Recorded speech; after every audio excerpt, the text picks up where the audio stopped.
Hello and welcome to D4, where I, Dustin, And I, Devin, codium a 5th edition game of Dungeons and Dragons. Allegedly.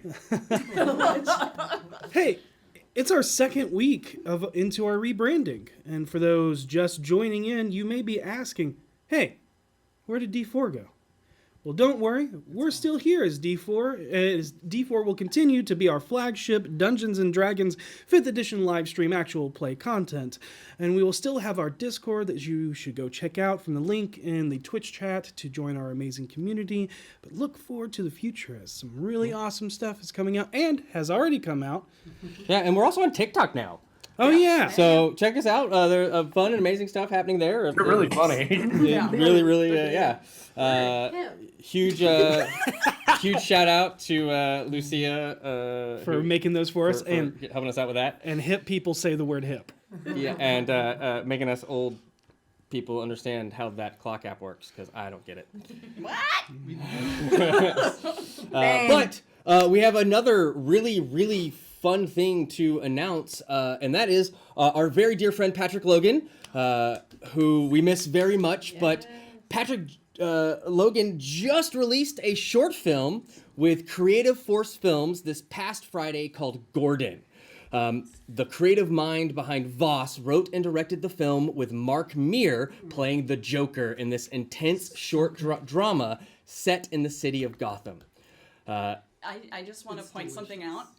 Mark did not wear any prosthetics for this film, and it is wild. It is so creepy. The story does not focus on the Caped Crusader, so please go check out the short film over at Creative Force Films on YouTube. It is phenomenal. It is very good. It is exceptional. Now some words from our sponsors. Humans are flawed. You are imperfect. But be not afraid, for your salvation and perfection awaits you. All of you. Within the 9 spheres we have engineered purity. We shall strip you of thought and body to make you whole. You need not individuality, for we know what is best. But there are limitations to our gifts. Only 7,000 will be chosen to be blessed by Elish Norn on February 18th at 9 p.m. Pacific Time at beetleandgrims.com. Join us in Phyrexia, where all will be one. That's not creepy. I love it. If you're unsure of what that is, Beetle and Grimm's next Platinum edition for Magic the Gathering is for the new set, Phyrexia All Will Be One. Oh, it is such a beautiful set. It is. So they are releasing a whole new set with card sleeves and deck boxes, and it's just gorgeous. So check it out at beetleandgrims.com. Body horror and weird mechanical monsters and something that feels kind of like Hellraiser, Cenobites. And if you're a monster it's lover like me, you'll that- love Phyrexia cards. Yep. Oh, I love Cenobites. They're Learning so much about so many gross. people. Hey. Well played. That's good. All right, moving on to Goblin. Look at this hoard. Isn't it sweet? I have more dice than cells on my spreadsheet. Looking at them, you might think, wow, she's got too many. Look at this shelf, messy and warped, swelling to burst with a passion uncorked. Looking across it, you'd think, whoa, she's a die-hard fiend. I've got Stormforged and Mythica aplenty. I've Dracona and Redicor galore. You want seasonal sets? I have many. But I buy, and I think I want more. So I head over to dieharddice.com. I fill my shopping cart, and then I put in code D4BFGs or D4BFFs, and I get a discount on every set in my basket. So head on over to Die Hard Dice. Get yourself a little hoard going. Make a song about it. Send it to me. I want to hear it. And hey, do you want to know who the latest TikTok star is? I'll tell you who that is. Of course, it is none other than Elden Kevin, formerly known as Morning Kevin, more powerful than you could possibly imagine. Look upon this face, for you shall see this face on social media forever. There's nowhere I can't see you, nowhere I can't go, except for that one restaurant I was kicked out for saying that the drink was too cold when I wanted it hot. I never actually asked for it hot, but it came out cold. But you know what you need for your table for something other than a cold drink for a hot day? You need Eldritch Foundry Miniatures. Yes, in fact, Eldritch Foundry Miniatures... Eldritch Foundry Miniatures... Sorry, Eldritch Foundry Miniatures is the best place for you to go get your miniatures for your table. Go to EldritchFoundry.com and use their fantastic character creator to make your very own Eldritch Foundry miniature, with many different options available to you, including the new lineages and ancestry and all sorts of fantastic ways to make a character very specific to your taste and what you want to see at your table to perfectly represent your awesome characters. Almost as awesome as me, Morning/Elden Kevin. I am both at once. So, put in hashtag Eldritch into the chat for your chance to win your own Eldritch Foundry miniature today, or put D4D&D in to get 50% off your Eldritch Foundry miniature by using the coupon code. Mom, more orange juice, please. Oh my god. I don't like following that because it's better than anything I could say or do. Not But you true. want to know who is unfit? You want to know who is fearless and has no problem following that? It's Cheese? hold on. He's like. It's Cheese. Hi everyone. I forgot what voice I gave him, so this is gonna be his voice now. It's fine. This is what he sounds like. He's channeling his soul energy through me as a conduit, so sometimes his voice is gonna sound a little different. Think of me as like a ventriloquist doll, except no, yeah, that's literally it. A ventriloquist doll. There is no except. That's what's happening. Anyways, so Cheese here, really like Idle Champions of the Forgotten Realms. We got the code. You should use it. Get your free stuff. Lick. I'm hungry, mother. Please, where's the food? Where is it? Are y'all gonna feed me? Cat things. Meow. Look down for the code. That's it. Okay. Fanboy Meowa. Meow. Meow. Meowa. Meow. Do it. Meow. That was him yelling again through the ventriloquist. I'm so sorry. He's got this weird power where he can just control people like puppets. I try to keep him isolated and away from everyone to make sure no one falls victim. So His tail is all up in your Probably. face. Probably a yeah, good it idea. is. All right, who's next? Go, Rhea. Go. Take it away. So that would be me. Oh, it's Karina. I'm so sorry. Or not Karina. Ellie. Over on D&D Beyond, there is a new book coming out, a very special new book that the full title, there it is, Keys from the Golden Vault. It's a heist one, and if I love two things, number two is definitely heists.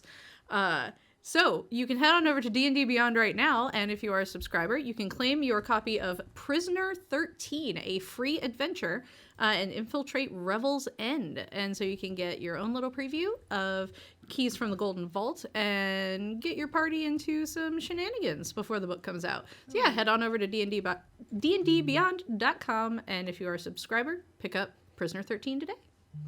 Hell yeah, and I only got one last thing for you. We got beautiful merch. Go look at it. Buy it. If you like it, I don't know what to tell you. It's a free world. Buy it if you don't. We got cups. We got wine glasses. We got t-shirts. We got pants. Definitely get a pair of the pants. Harold definitely recommends them to literally everyone. And They look great. And these, we finally figured out the method to remove the rash-making capabilities. Get all the love of fashion of purple with none of the rashy aftertaste. Exactly. Aftertaste. Trust me, you can feel it all the way up to your taste buds. It's awful. And all of that can be yours at d4dndrpg.com. Once again, d4dndrpg.com. Thank you. Almost every letter of the alphabet. Truly. And without further ado, let us immerse ourselves into the Chronicles of D4.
And we're back.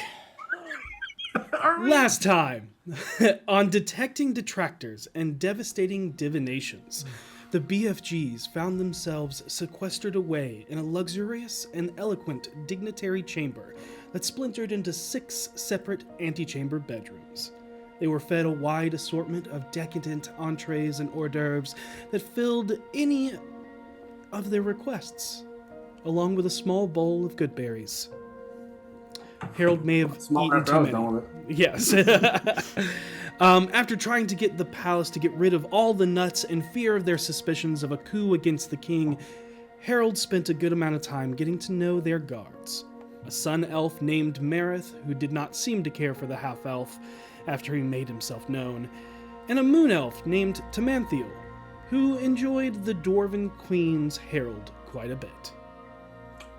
Seisha talked to Venlee and asked her to cast Ascending to Gariel before leaving her to her own devices as she went off to take a bath, where her sword tried to convince her to strike against the council for not heeding their warning more earnestly. Murder. Venlee went into her room to cast her daily spells when Karina came to visit and asked if her parents were alive, which was something Venlee had not even contemplated as something necessary to ask until it was presented to her. That was a well-written recap. Yeah. After Venlee tried to contact her mother, she received no reply. In response, Karina attempted to tap into the wellspring of the Raven Queen's Tower of Memories, where she saw a vision of the past. She, amongst an entire commune of druids, sat on the ground as she chanted druidic songs of a funeral rite, as the pyre burned away the archdruid, who was Venlee's mother, Amra. After the ritual concluded, Karina learned that she was experiencing the memory of Venlee's father, Nasir, as she heard his name spoken. It was a broken, jittering voice, and as she turned to witness, she saw a fungal monstrosity with something glowing embedded into the cavity of its chest. It raised a skeletal finger, and with a single word, Karina vicariously experienced Nasir's horrific death. Harold, unknowing of what was happening, continued to try and gain friendship with the guards by playing paper games passed under the door back and forth. He then had the idea to help alleviate Marith's hatred by playing a song. Petunia suggested a song from the old elven kingdom Mithranor, a place once known as the City of Bards and where many Evermethan elves came from after it was destroyed. The group then also discussed using legend lore to reveal some more information about the palace they now found themselves politically imprisoned in. The divination magic revealed to Petunia the history of 300 elven moonblades that decimated and ended countless elven bloodlines, down to a small handful left able to wield them in pursuit of those worthy of leading the elves of Evermeet. This led to the history of the King's Blade, which chose Zaur Moonflower as its wielder, making him the first king. And through that ascension, the elven houses came together to orchestrate the mythal that made this heavily, arcanely protected palace. After Seisha released a note to be passed to one of the council members, they were soon visited by Lysanthir Amakisar, the elven champion of commerce, who seemed to know about Waterdeep. Over their discussion, they learned he used to cause mischief in the splendors in honor of Erevan Ilisir, the trickster elven god, and is also good friends with Mert. However, after learning of his love for the city, they had to break his heart by telling him about what happened. That the city and the series of events that led to its destruction. Knowing this threat it would take to do all of this, he assures them he will do what he can to argue in their favor for Evermeet to help fight this oppression from the Far Realm. He also warned them of Anahere Eroth and how he believes she is someone to be wary of, as she and her house did not fully accept Amluril as the true queen. As they tried to gather themselves and assess who their allies may be to work things in their favor, they are greeted by the stoic, gruff, and battle-hardened Lord Commander of the Mithril Knights, Valagar. Ew.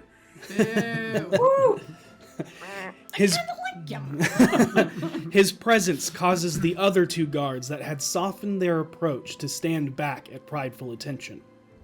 He then announces that he had arrived to retrieve Venlithriel Galanodel on behest of the counselor and high druid Amiria Galanodel. He also relieves her of her wands before wrapping her wrists in anti-magical bindings.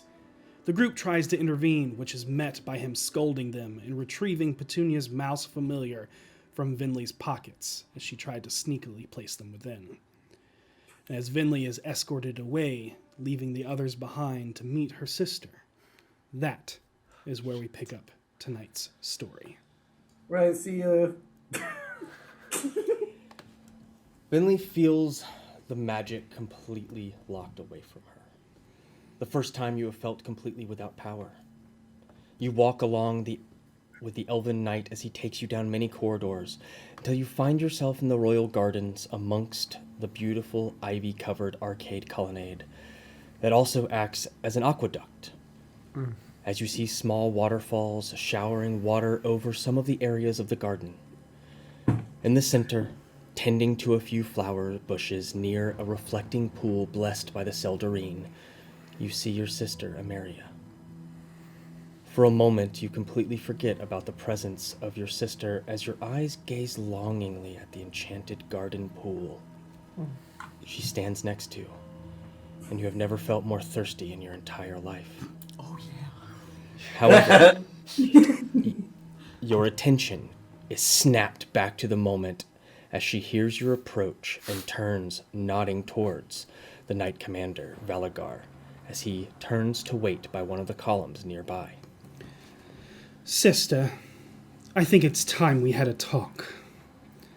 I aim to speak to you unfavorably, and since your powers have been suppressed, I know that you cannot seek satisfaction. You know I am neither cruel nor foolish, therefore I will not dishonor myself by seeking satisfaction from someone who cannot defend themselves. You may not like your situation, but I do not trust you.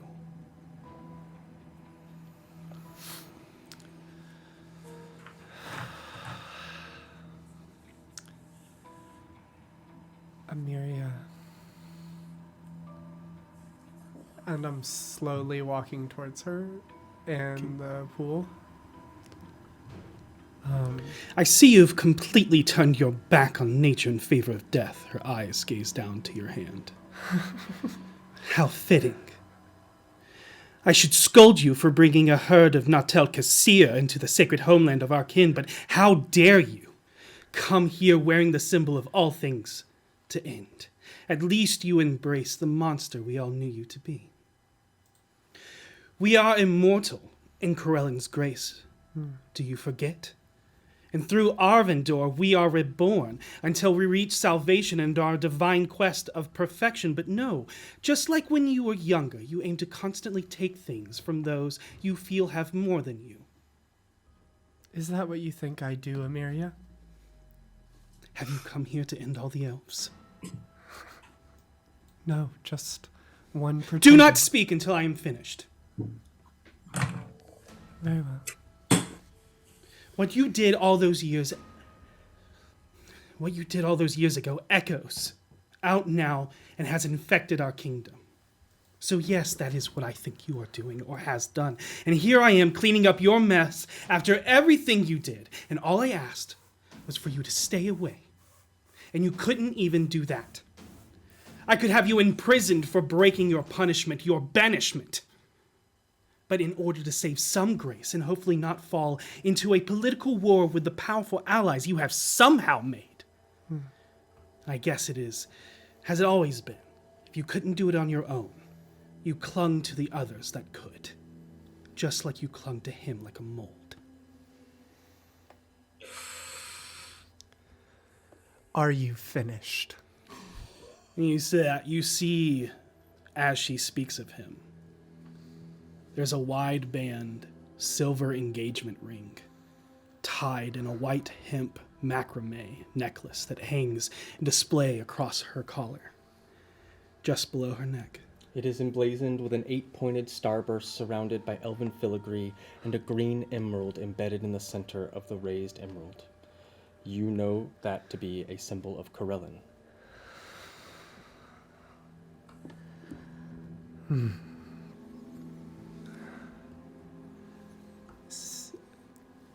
A lot of things are about to happen for you, Emiria. In rapid succession, I believe. The first thing that is going to happen.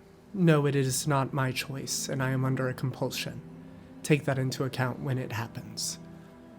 The second is we are going to have a very honest conversation about the man, the monster, that you think you love.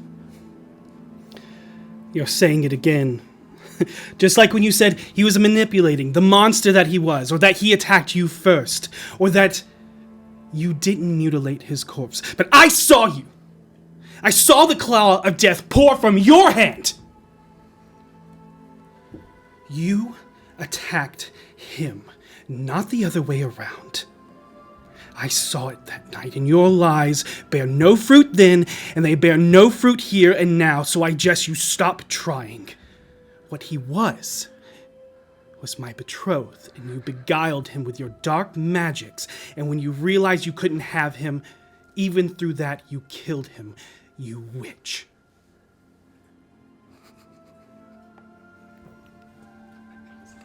Emiria, you are a idiot. And I mean that, and I say idiot in common. I mean that with my entire body. I have done nothing but look up to you. From the fucking mud.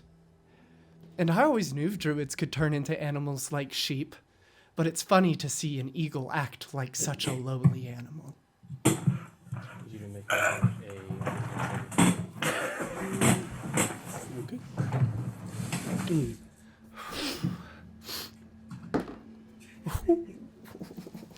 11. Okay. It was a 2. As soon as you finish that, your eyes catch the fountain. And that thirst, just the dryness of your mouth, you have not drinking in days, feeling. I'm gonna drop to my knees and say this is the first and start drinking. Taken back by what you said, but she expected this, so she is not looking to attack you. And I keep going. Yes, but your words, as you speak of coming from mud and her being such a lowly animal, and you fall to your knees and start scooping in water constantly, unceremoniously. If I was a monster, would they let me do this? What are you doing? Have you no honor? You... From the mud you were, and from the mud you fall again. You seem to be the lowly creature now. I know you've been given water and anything you request, so this is obviously a blatant and embarrassing act of defiance. You only do this, debasing yourself so far as to completely disregard any poise of etiquette. You're doing this to mock me. You are really trying to get me to lower myself to your pettiness. You would actively defy the soul of the Seltering pools of your depravity. I can't stop. And you don't stop. As she continues to speak, I'm gonna mute. you see your sister lose herself to a small amount of rage from someone that has held a lot of resentment back for a long time. Then lick the real Gallinudale! Compose yourself! And with a twist of her hand and a slam of her staff punctuating that sentence, a shimmering green weave faintly glows around her hands as the wind picks up into a soft breeze and the vines from the garden arrest you into a seated and restrained position. Does not hurt, nor is it threatening, and it's not doing any harm, but you are currently strapped in a seated position by a cluster of vines and are currently under the restrained condition. When it happens, she looks up at her sister and goes, there she is. 241, and you are still such a childling. If only mother and father could see you now. But they can't. And watch you humiliate and bask in you so shamelessly. You're right, they can't. After you were excommunicated, the rot and darkness you left, it grew in your wake. It continued. You always said you were terrible at the druidic weave, but the seed you sowed was more powerful than anything Nesselclaw had seen before. Because of you, our mother felt it our responsibility to ascend as archdruids and regain our honor by quelling the threat you created. But not before it claimed her life, and father's life, and many others before I could stop it. And death still lingers there, and I'm afraid it will never regrow back to the beauty it once was, but Nesselclaw is safe because of me, not you! And to think it was me who asked for you to be spared despite what you did. You know the rights, even if you couldn't imbue them. You give what you take, and you take only what you need. And so by right, you should have given your life for taking his.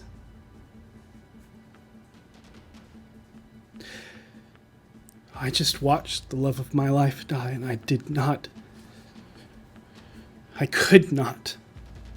despite everything. Being that you were the one that killed him, I did not want to watch you die too. So because of your disdain for me, for our parents, our family, our commune, and our way of life, I asked the Archdruid to give you what you wanted. To rid yourself of us. And you couldn't even give me what I wanted in return. Amiria, is that what you thought? That I wanted to be rid of you all? All I ever wanted was to be with you. Is that why you always left to practice your dark arts? Would you have liked them, Amiria? Because he did. He saw something in Shut your mouth. Do not speak of him illy again. Because what did I want? What I wanted is I wanted you to stay away.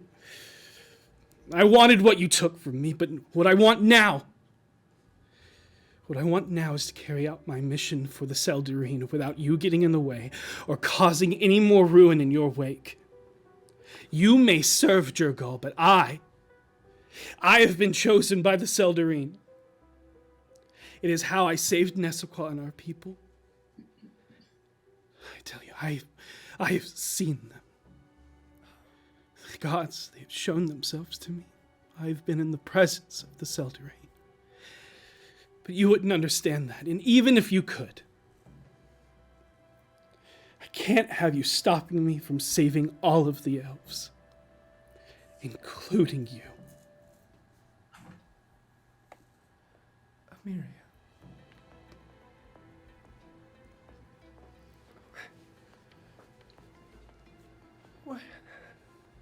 What happened? I need to know, because obviously you are ignorant to what truly happened. And I don't mean that one as an insult, Emiria. It just is a simple fact of the matter. If you take these bands off of me and I will show you what he did. I will pull it from my head and give it to you because I do not want it. I do not trust you. You don't have to. Death still lingers at home. And although I stopped the rot from growing in Nessequa and Bellenthome, it has spread to Evermeet.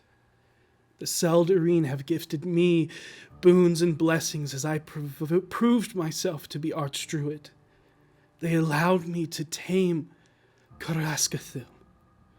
And it is because of them I am High Druid of Evermeet.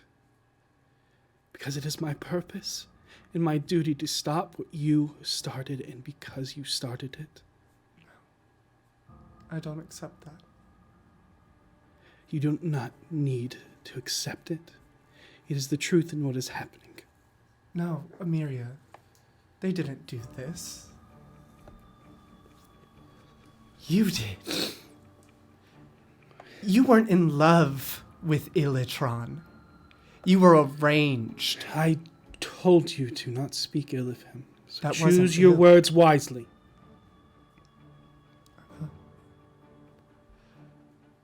But you were not in love. Not when it first started.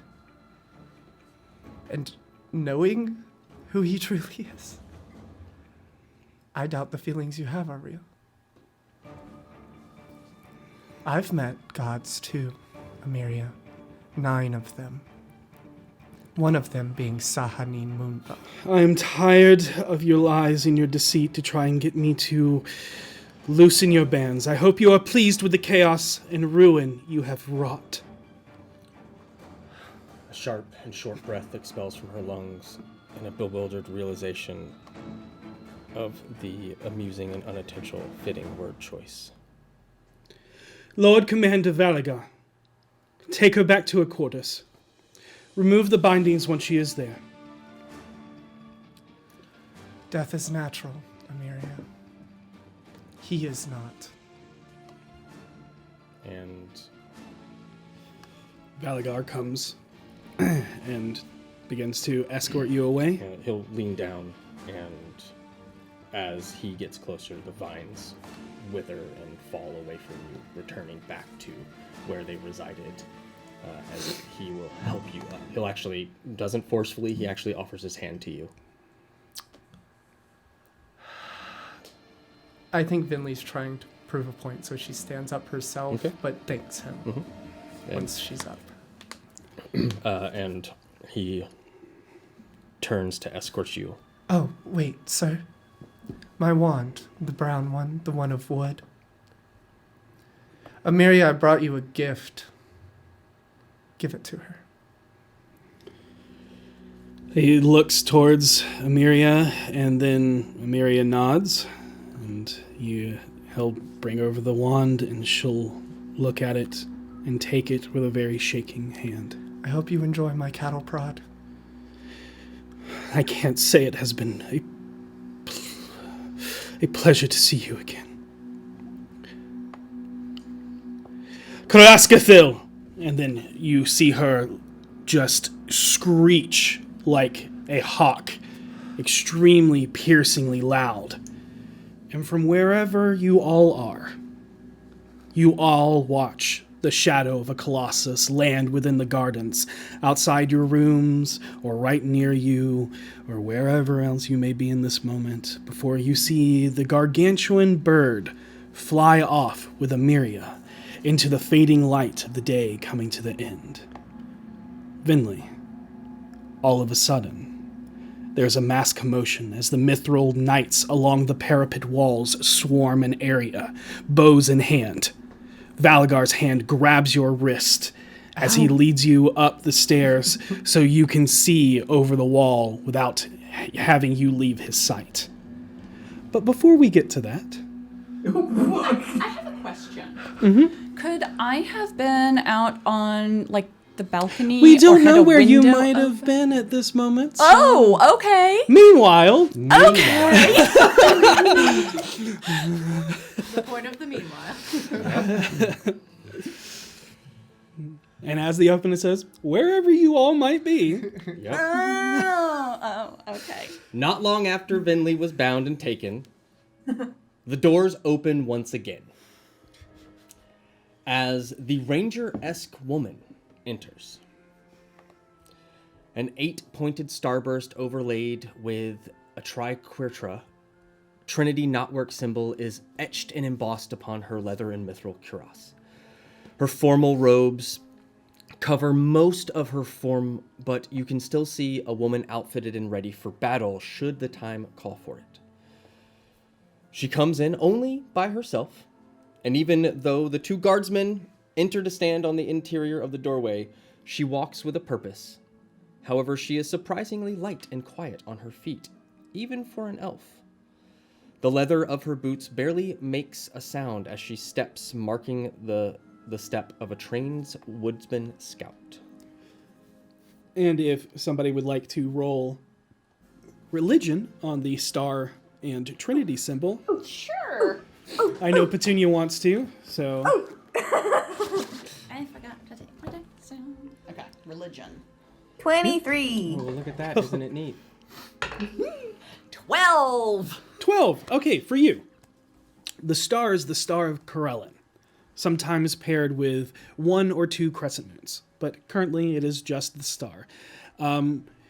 Many people who aren't elves sometimes mistake it for Mystra, because Mystra is also an 8-pointed star. However, Corellin's, the north and south parts of the star, are elongated into a starburst pattern. Cool. The Holy Trinity is Angaroth, the triune goddess. Yep. And Petunia, you know the rest of this.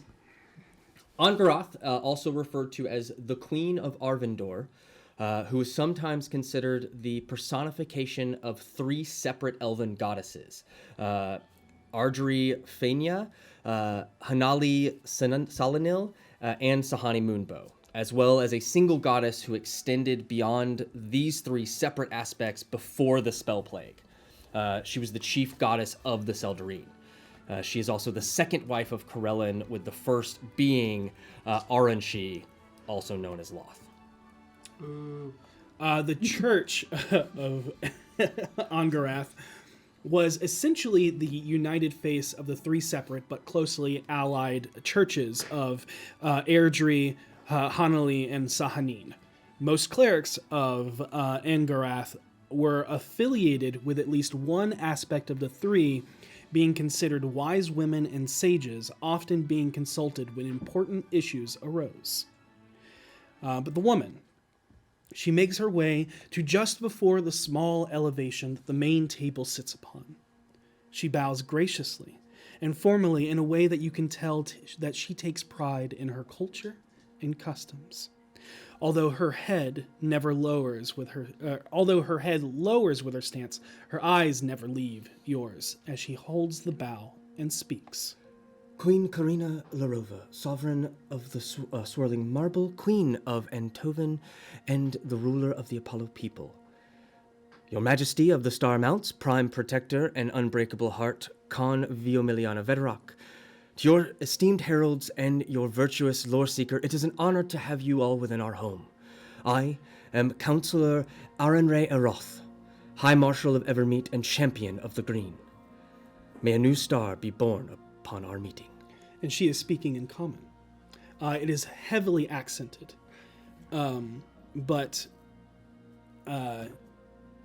It's a French accent. yeah, so it is common. It's a little hard to pick up everything, but grammatically it's perfect. Those people who learn from a book and not from talking. Yep. Hey, where are you? After the formal greeting, she awaits your acknowledgement as permission to stand. Please. She does so gracefully and promptly. The look upon her face is rigid, stoic, and serious. However, it is not accompanied with the pressure of feeling like a heated iron being hammered into tempered steel when you're in the presence of Lord Commander Valgar. It's just the feeling of someone who is very formal and prideful. Forgive me, my comment is flawed. I seldom have need to practice it, but it is important for everyone to understand what I am saying. You speak it well. Your comment is fantastic, thank you. It is another testament to her dedication to her studies and aptitude to doing things with precise and purpose. But you can definitely tell that she is book-learned and not someone that has communicated with common very often. There's nothing wrong with that. I have come to you with concerning news, and I thought it would be polite and necessary to inform you. In your company, there is a person accused and convicted of murder and post-mortem disfigurement, as well as the rotting death that her curse caused. They call her the Witch of Nesequa. She bears the symbol of the Doombringer, a mortal god of death and the end of all things. She bears this, a god who apothesized 3 mortals with the divine power of strife, murder, and death, and in turn caused the time of troubles and the second sundering. Where she walks, doom and death follows. Be wary and be safe. I appreciate your warning. We have knowledge of what you speak. She has told us herself. She's been forthright and honest, and regardless of what happened here, or perhaps because of what happened here, she has lived a life that seeks to do right, even with tools that some may deem distasteful. I understand that she has become a companion of yours, but it is only because she is in your accompaniment that she is granted partial amicable parole for her transgression against her commune of Nesequa, the island of Belenthome and kingdom of Evermeet. May I ask a question? She'll give just a moment to let her finish her thought. Evermeet and elves have a long history of snakes lying in the grass beguiling others and waiting to strike.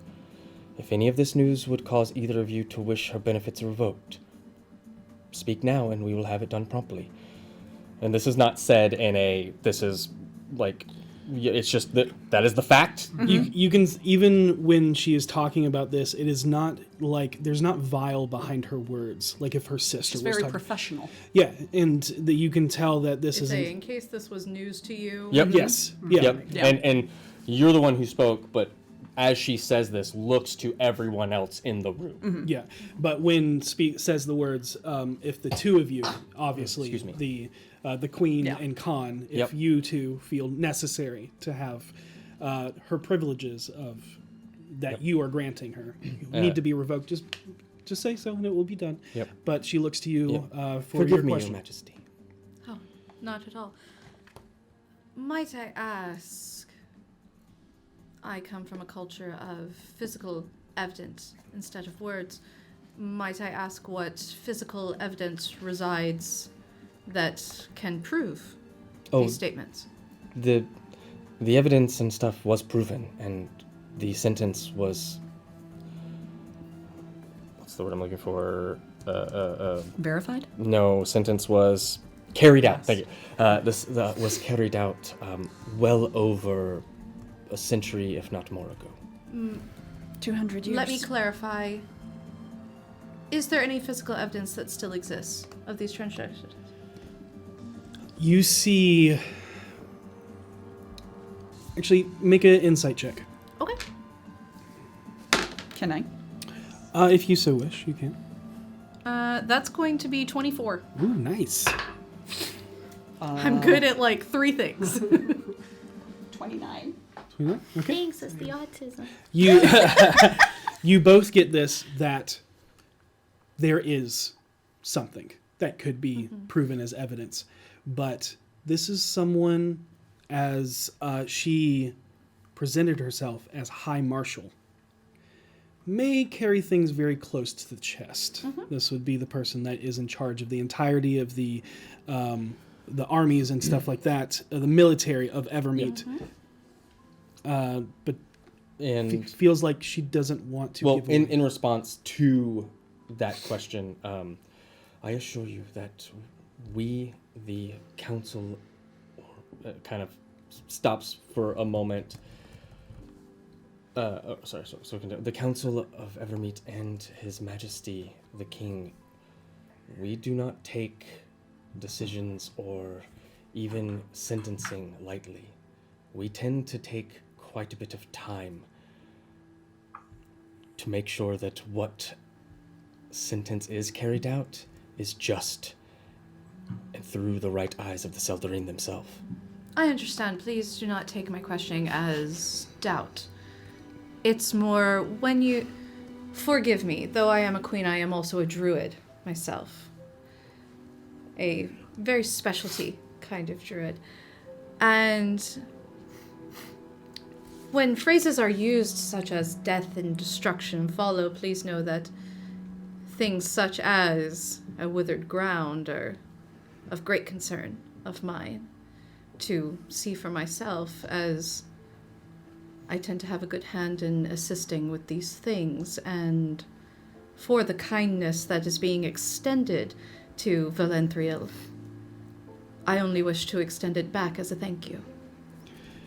As you speak upon these things and bring up your druidic nature, you see that, with your insights continuing, you're picking up on something. She's not going to relieve it. And with that, she just nods. I understand, and perhaps Any way I can help at all. when the king finally brings you forth, this would be wonderful to inform him of. Indeed. But it's good to know. Always glad to help. If you don't mind, everyone, I'm going to retire. Before you do, I am obligated to inform you so that you do not wrongfully infer it as a slight against you, that if anything unfavorable happens while she is present within our sacred homelands, she will be one of the first to be held accounted for questioning. And Held for questioning and accountability. that words. Being Understood, of questioned course. is reasonable. Of course. Yeah, and you pick up that it is because of her past. She's going to be questioned first, but if there is no proof, then it should go well. At least that's how she's viewing it currently. That's not a she's already damned and convicted if anything wrong happens. Right. And I ready a room for you, my queen. No, I'll be fine. Thank you so much. And as you go to, she'll take a bow and said, "It has been an honor, Your Majesty. It is." Honor's all mine. And I'm leaving before she can say anything else to me, and gently closing the door behind me. Okay. And I will let others do their thing before I say what I'm doing. Okay. Harold hates so bad that there's no telepathic bond right now. He's what is the game plan? Maybe I can. She then I turns. trust it, but if there's anybody who knows what they're doing, it's Karina. So he's just gonna you see if she has a high passive insight, she might see this sort of like almost do. a slight frustration before he's like, you know what, no, it's fine. No, as she turns around, when only Harold can see her face, she will wink at him. Oh, Harold, it melts away immediately. Harold's like, she knows what she's doing. So, And he, just to just back quickly and forth. dissect what just happened. If that High Marshal did actually see that, it looks like the Queen is winking at their... What was it? Oh no, she turned Harold. with Harold. her back to Yeah. her and Oh, winked at okay. Harold. And Yeah, then yeah. went in the She went to room. walk away, and Harold being the next person behind her, being I like, don't know. It's getting real housewives in here. Oh my god. Karina's like, I'm about to do some fuck shit. Can you chill out? But she turns to you, Seisha. Lawseeker, I understand you are a paladin of knowledge through Akma. For that, you have my respect, as I am a paladin of the ancients, Karelin and how do you say that? it's right there. Yeah, and Grath. Okay, good. Yeah, that's right. Do I know who they are? You know who Corellin the Wraithen is. Yeah. And Grath, that's the one That's the one you just rolled rolled for. So Oh, basically yeah. the king Wow, and queen that's- of the elves. Yep. And Arvindor. Yep. Ogma is a friend of Labelis Enoreth, the Lord of Continuum. And for that, you have my trust. Anything you need to help protect your charges, the Queen and the Khan, I will see what can be done. Would you mind taking a walk with me outside your chambers? I would be honored. You will have to leave all of your weaponry and arcane affinities here. Of course. I take everything off. Set it. Do I have to take my armor off?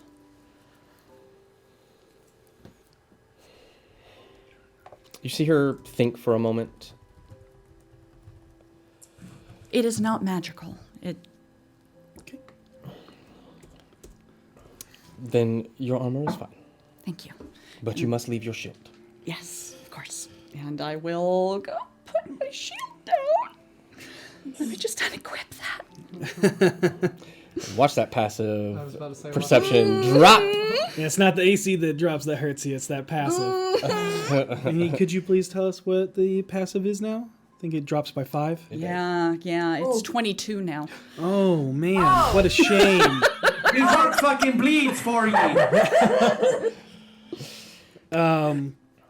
Perception is 22, investigation is 26, insight is 22. Okay, first thing is roll a remembering roll of Lebelis Enoreth, unless you remember who the Lord of Continuum is.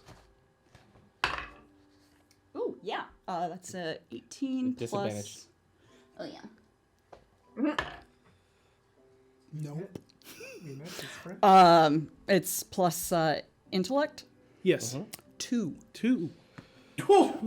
What'd you roll? A 1. Yep. Real strong. Yep. I will give you this, even though The name sounds familiar. I know that name. Yep. And as you're taking everything off and putting everything away, what all are you putting away? Obviously, my sword, because the She hilt- lies! There is something she is playing at. Look at her stance, her eyes. Yes. She walked in with confidence, but now stands open and exposed like a wounded animal awaiting death. Right. Remember, Counselor Lysanthir said to be wary of her. Oh, yes. This yes. could be a trap. I am... Take the bait, but hide me. She said she was the High Marshal, so this is your time for action. When you have her alone and her guard is down, find a time, a place to use force. Have her command the armies of Evermeet back to the shores of Waterdeep. Sure. We will have our revenge. Okay, but here's the thing. If I'm gonna get her, I need her to trust me. So I'm gonna have to leave you I here. need you to make me a persuasion check. This is so stupid. 23. This is when the DM's having too much fun. They made up. Okay. Would you like to destroy evil today? I shall wait in the shadows. Good But idea. do not be gone long. I do not trust your allies. They will take I me can take your sword if and you want. use me against you. That is something I will think about a Lord lot. Seeker, would you like for me to look after your things for you?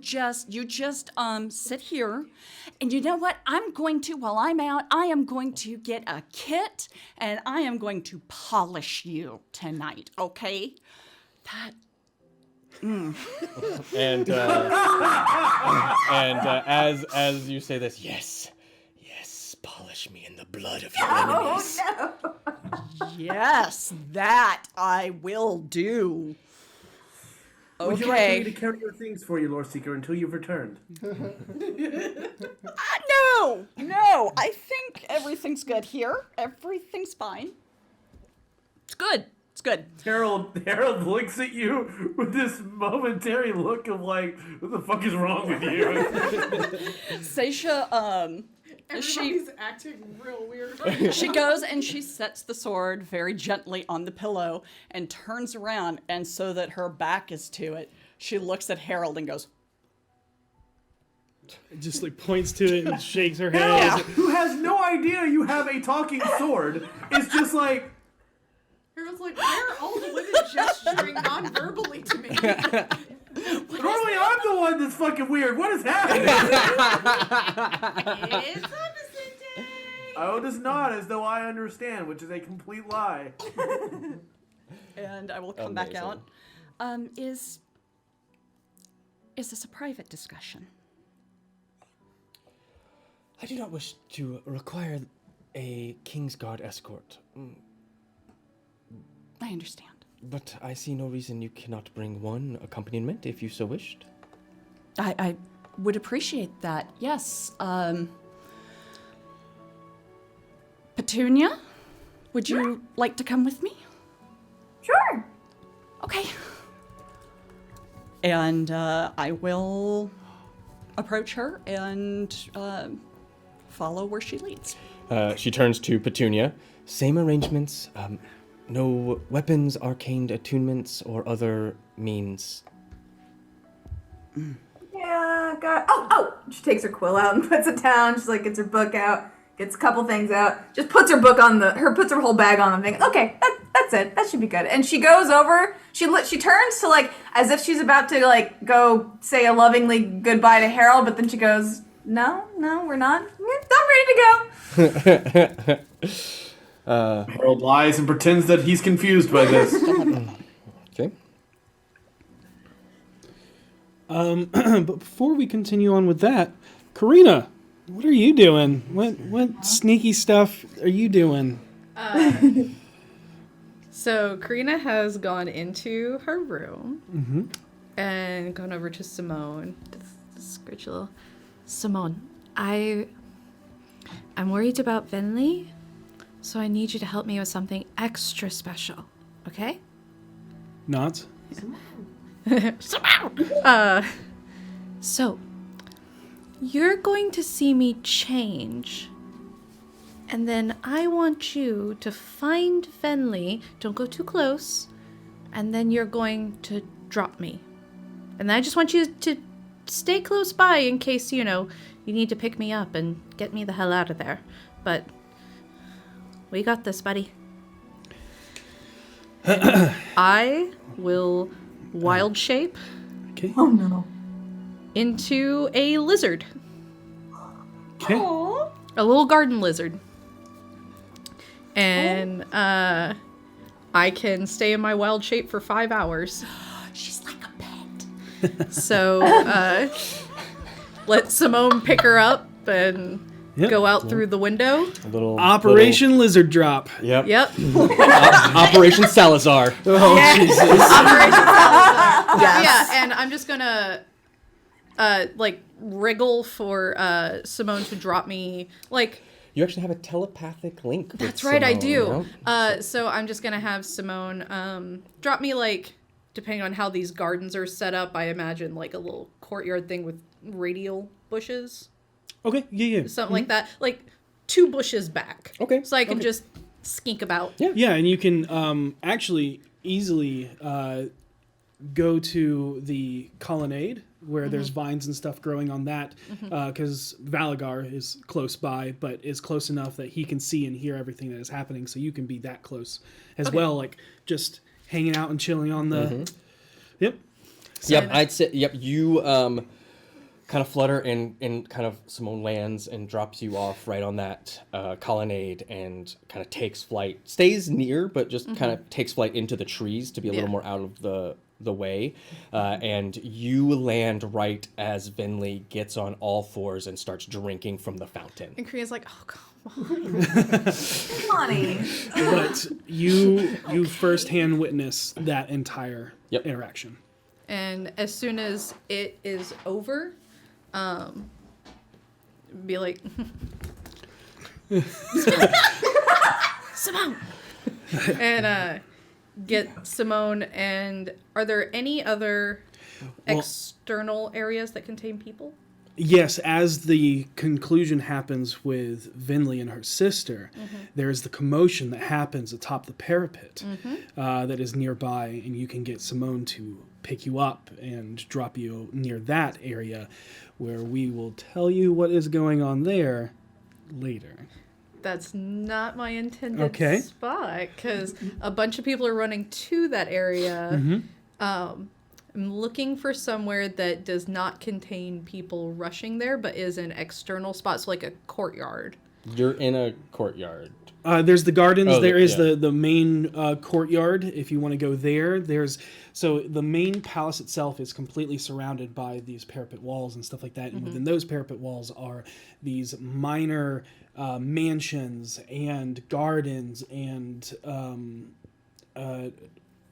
the courtyards and all of the palisades and all that kind of stuff. All the rich people things. Oh yeah, all of, Yeah, wanted to make sure. you're pretty sure this is where all of the counselors live now. Yeah. No longer at their homes in the city of Luthelspar. Okay. You can literally go just about anywhere in this palace in your current form. It may be a little weird and hard to have Simone fly you down the hallways. Oh no, my goal is to find an organic way for a lizard to enter the kitchen. To get to the kitchen. Okay. Go ahead and make a perception this. check.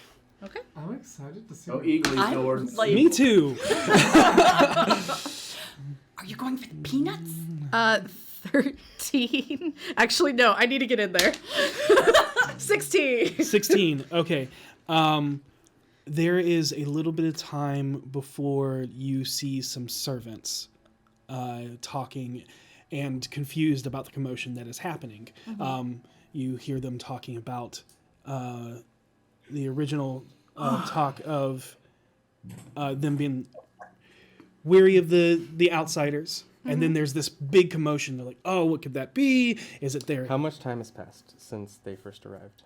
How much time? It is now as At least 6 hours. as Hellkite and Amiria fly away, it is becoming dusk. Okay. You have no idea what they're saying. You don't speak Elvish. Oh, I know. Okay, got it, because she's a lizard now. No, because No, she doesn't she speak had- Elvish. Oh, I thought everybody did. No. No, I comprehend She language. had comprehend languages. It only lasted an hour. Yeah. But you see some servants, and through your passive insight, get the sense that they probably know where the kitchen is, and you can follow them that way. What I was going to say, they seem a little excited about the commotion that you hear, but notice that they are dressed they're- in kitchenware and Yeah, stuff they're like that. clearly cooks. Yes, I am going to. on a smoke break or whatever elves do. That. Yeah, they got tattoos on their forearms. Yeah. And everything. That's how I found them. The vine leaf Tattoos of filigree vegetables. tattoos. Like, Yeah, it's just a bunch of vegetables. Yeah. yeah. Once in the kitchen, and I'll roll or roll an investigation check, I guess, if I need to. I am looking for 3 things: peanuts, Okay. any food that has been set aside, as Karina would know, at least from her kitchen, that the king's meal is prepared separately from everyone else. Okay. And she is looking for any small berries. Definitely find small berries. Okay.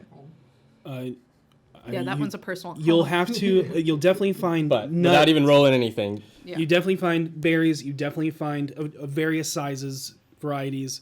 You find nuts of all various sizes, varieties, peanuts among them. If you're looking specifically for the king's food, you have to make an investigation check. That's not necessarily just his food, but a separate area where food is being prepared separately. Yes. Yeah. You make an investigation check. Okay. Elves love nuts. That's a no. However, 60% of them are allergic to them, Allergic, right? yeah, Yeah. so- Okay. Well, That's gonna be a apparently no. She's not gonna notice. Yeah, you can't find. granola I with will say nuts, that like sends them. dependent like you can see that yes there is a variety of nuts, but there is what'd you get total? As an 8. Okay, I'd still say It's even more she's looking for like a separate stove, like there is one. Yes, there is Okay. separate stuff, and you can see, and even with an 8, you can kind of put there. There is no nuts. There is nothing that could cross contaminate on this section of the kitchen. she is going to scuttle to his section of the kitchen.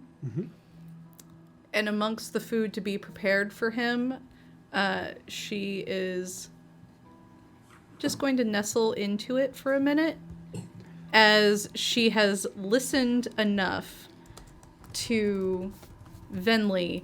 She's listening for any keywords. Okay. And staying in the food for him in case it gets taken to him. Got it. Okay. Yep. Noted. Yep. I know what you're doing now. Cool. We will get back to you when we get back to you. Okay, I'm just gonna settle in and enjoy. You just sit back and enjoy the show. You want some popcorn? 'Cause I think I've got some Ameria tears in here now. Yeah. Tastes like vanilla for some reason. Because she's basic. Oh, that's why it tastes like pumpkin spice. Y'all. Anyways, back in the main room. Meanwhile, once again, Back at the van. Wow. should be the name of this episode. We go back to Lore Seeker Seisha Valispard and Herald of the Prime Protector, Petunia Potts, as you are about to leave the room and you have no idea where you are being led to. Mm-hmm. What do you all do? I am going to be watching, let me see if I can, Counselor Aroth? Is that how you say it? Eroth or Aroth? Aroth. Aroth. I'm going to be watching Counselor Aroth like a hawk, looking for any body movement that could seem aggressive as we're walking, just to be prepared. Go ahead and make an insight check. Petunia, what are you doing? I have left Dr. Jones with Harold, and I am following Seisha. Okay. You look down to tell Dr. Jones to just keep an eye on Harold to make sure he doesn't get into trouble. And he stands up on his two back legs and salutes, and then scurries over to Harold. That is going to be 23. Okay. Got it.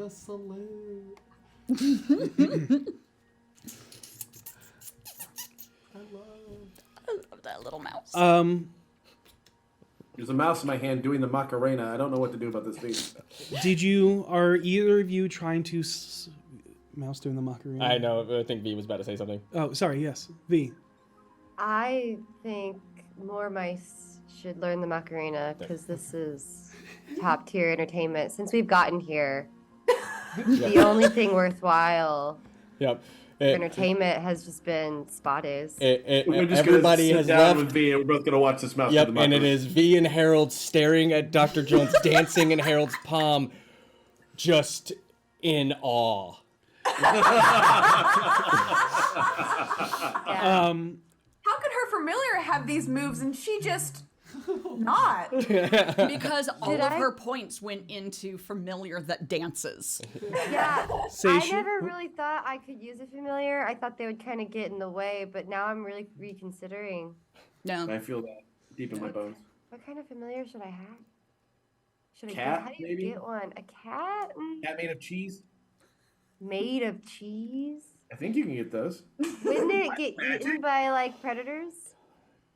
Oh, you got this mouse would be a big problem. How do familiars work? Do I have to learn magic, or can an animal just like me enough and learn how to dance?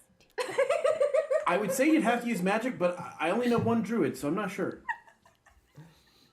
Huh? And with that, How do I? Moving on. We will 100%. we'll come back to that. We'll get back to the room. But Seisha and Petunia, before you leave, are you sleight of handing anything? Are you completely going as is? I am actually even going to remove my armor. Okay. Click that button. Mm-hmm. Go down to that 11. Yep. And I will say that in each of your rooms, you garments have been brought. So if you wanted to change, Not into, 11. 10. if you want to change into something a little more formal, even if it's just just so you're not in your gambeson or anything like that, the Councilwoman would wait on you to get changed. And if you're like, oh, I'm gonna get out of my armor, it's like, okay, I know how long that takes, so I will wait. Even though that you can just quickly snap it off, she doesn't know that. But if you wanted to come out actually wearing, I'm assuming there was like some robes or a dress or something. There's definitely some garments, some very elvish in nature. Yeah, I'll wear those. Okay. And Petunia? Petunia. I don't think she would sleight of hand anything. If anything, she would keep the charm, but even that's a magical item, so she probably wouldn't do that. So she'd just be waiting for Seisha. Be like, do you need help with the not the zippers, like the ties? I got it. Okay. With your 22, 24? 23. 23. Somewhere in there. Yeah. You spend a good while as you are all walking with the counselor. And you are searched by the guards quickly before you leave, which is why I asked if you were sleight of hand in anything. But as you're talking with the counselor, it's mostly about small things at first. You do quickly realize that any questions asked about Evermeet, the palace, the king, or anything that could in some way be construed as invasive questions that could jeopardize the safety of the people of Evermeet are answered very cautiously and vaguely, enough so to answer the question without revealing any pertinent information. Sure. Something you also start to pick up on is that she is luring you into talking about certain things, but is pulling on things that she knows from her studies that would be something to excite you as a lore seeker. Okay. You start to see this not as she's trying to tear your guards down. Yeah. Is to try and get you to open up and not be as reserved as she is. So if she asks certain questions, you are more willing to speak more candidly and give away more information than you may not initially intended. Sure. Seisha is going to give the impression that she is getting excited for this stuff, but she's very careful about what she says. So she's trying to give the impression that it's working, but not give away information that could be hazardous to us. Okay. Go ahead and make a deception roll. Petunia, as you are walking with her, in the small talk, what do you bring up? What do you talk about? Because to her, you are just the Khan's herald, and she actually does not know much about you. Petunia probably would not be nearly as observant about, like, someone trying to have a conversation with her, and she'd probably do the thing she does where, like, if asked about, you know, something she particularly knows about, she'll start rambling like she does, unless like, she'll probably ramble probably about a lot of nonsense to her, but to Petunia it's like all the intricate details, but it's probably a little boring for her. But she doesn't stop unless stopped. If she starts to talk about something that is problematic for her to discuss, Seisha will interrupt with a question that kind of pulls it back from that direction. Any questions, you start to notice, any questions about the origins of Evermeet, the faith of the Seldarine, and the culture of the people are done so enthusiastically, but also in a way that no one could use against the safety of the island. So Sure. if you see Petunia start to stumble in a different way than she normally does, but still on brand, Yes. you change the conversation back to Evermeet, the people, and whatever faith, certain affiliations of the laundry list of Seldarine there are. There's a lot. There's But what you start to pick up on that she is digging at in both of you, and more so you start to realize it when she points questions towards Petunia, because Petunia starts giving away more Lips. openly, is she is ascertaining the threat you presented in the audience chamber.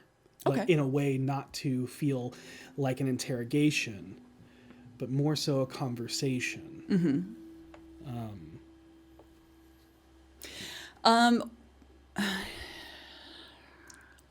Can I make, I guess it would be investigation to see if there is any indication of a tattoo exposed around like the neckline or the cuffs? Would that be perception? It would or? be perception. Okay. But yeah, I mean, That's only a 10. yeah, I mean, from what you can see, I mean, her where her armor sits, I mean, it's fairly open here, and then she has bracers on that kind of come to form like points here and then come around here. So this is all entirely covered, and then there's at the elbow there's spacing. Yeah, there's really only space you can see is the elbow and a slight underside of her bicep, and then from her neck up. And the her hand, the bracers even come to a point, so it's mainly just her fingers that you see. And from that, you don't really see any tattoos. Are there any tattoos specifically that you're looking for? I'm looking Or for some more symbols that you're looking for? anything that looks like an eye. Okay. Or did we ever see a symbol for the Mother of Monsters? Have we ever seen? Yes, you anything? did. Okay. Is Or at that. the very bottom yeah. of the pool, Yep. one person saw it and described it. I forgot who dove in the pool, but where the stone was. That was one of the. It was your NPC, I believe. It was Zephyr, and then Yeah. Avon went after and got. and got- you did see it in Excuse me. a beer. The Oh, pillar. that's right. Yeah, yeah, yeah. Okay, so I'm it's looking. a black stone that has this like jagged swirling mark. Okay, I'm looking for any indication of either of those. Don't see anything. With a 10, you don't Yeah. see anything. Yeah. Yeah. The only symbols you see are on the leather lower part of her cuirass. Yeah. That is the Seldarine. Counselor, Yes.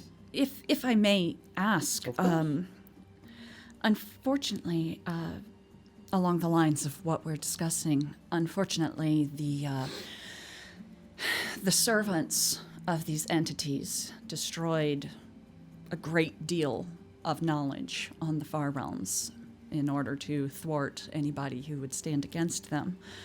I don't suppose there's knowledge here that pertains to the Far Realm that I could perhaps take in to assist us?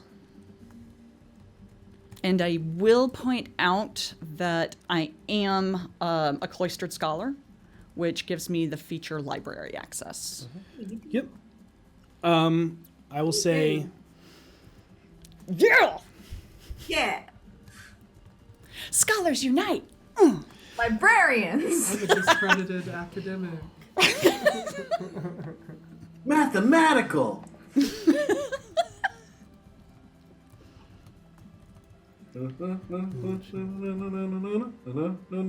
Rhombus. Yeah.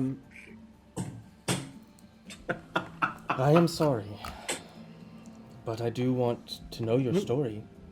I'm aware. I am here to share that story. It's important that we get word of what's happened out. Understand that I am trepidatious because there has been a tendency with these cults to infiltrate the leadership of areas. Without knowing anything about the council, I'm not sure.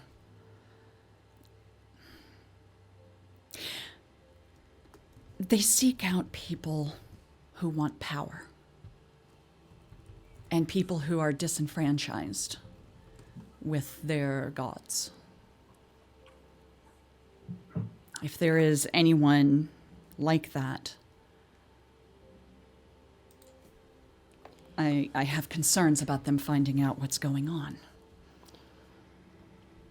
I can assure you that you are in a place far more protected than anywhere else on Toril.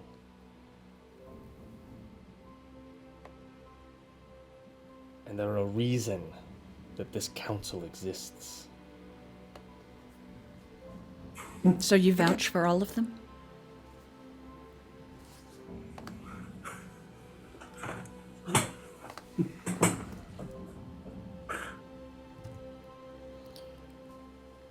I do. Insight? No one on this council would ever harm Evermeet. Your insight going off of what it was before, which was 22, 23. 20-ish. Oh God, I moved the die. It was 20-something. Okay, yeah, 20-something. Much like when Lysanthier warned you about her, he told you that she respected Amla Ruel. Right. And you can pick up with what she's saying right now. She would respect and trust Amla Ruel, Okay. even if she did not see her as the true queen of Evermeet. So what she is saying is truthful. Okay. There might be some hesitation in who she believes should be a part of the council or who should be king, but she trusts all of them. Okay. The entities that we're facing are seeking to overthrow the gods, specifically the god Ao. I would imagine with your background, you are familiar with who that is. I am. What concerns But me, I am not knowledgeable. what concerns me and brought me here is that I don't think they will stop with the Pantheon of Faerun. They want to claim it all. I believe that they would pursue the Seldarine as well.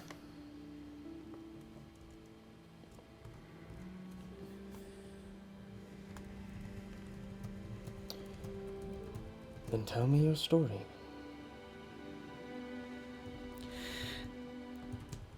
Tell me what happened and why you are here. We were young adventurers, new to it. And Regale the whole story. I will tell the story with information that is impersonal as much as possible. Yeah, so obviously leaving out who Lara is Yes. to you. Yes. Leaving out, you're only hitting the beats that are pertinent to the story that shows the threat. Yes. Of the Mother of Monsters, the Elder Eye, its cultists. Is there anything else that you bring up, or are you mainly focusing on the Far Realm? Not saying it's necessary, just getting the story. I will make sure to drop things talking about some of the noble things that Venlee has done.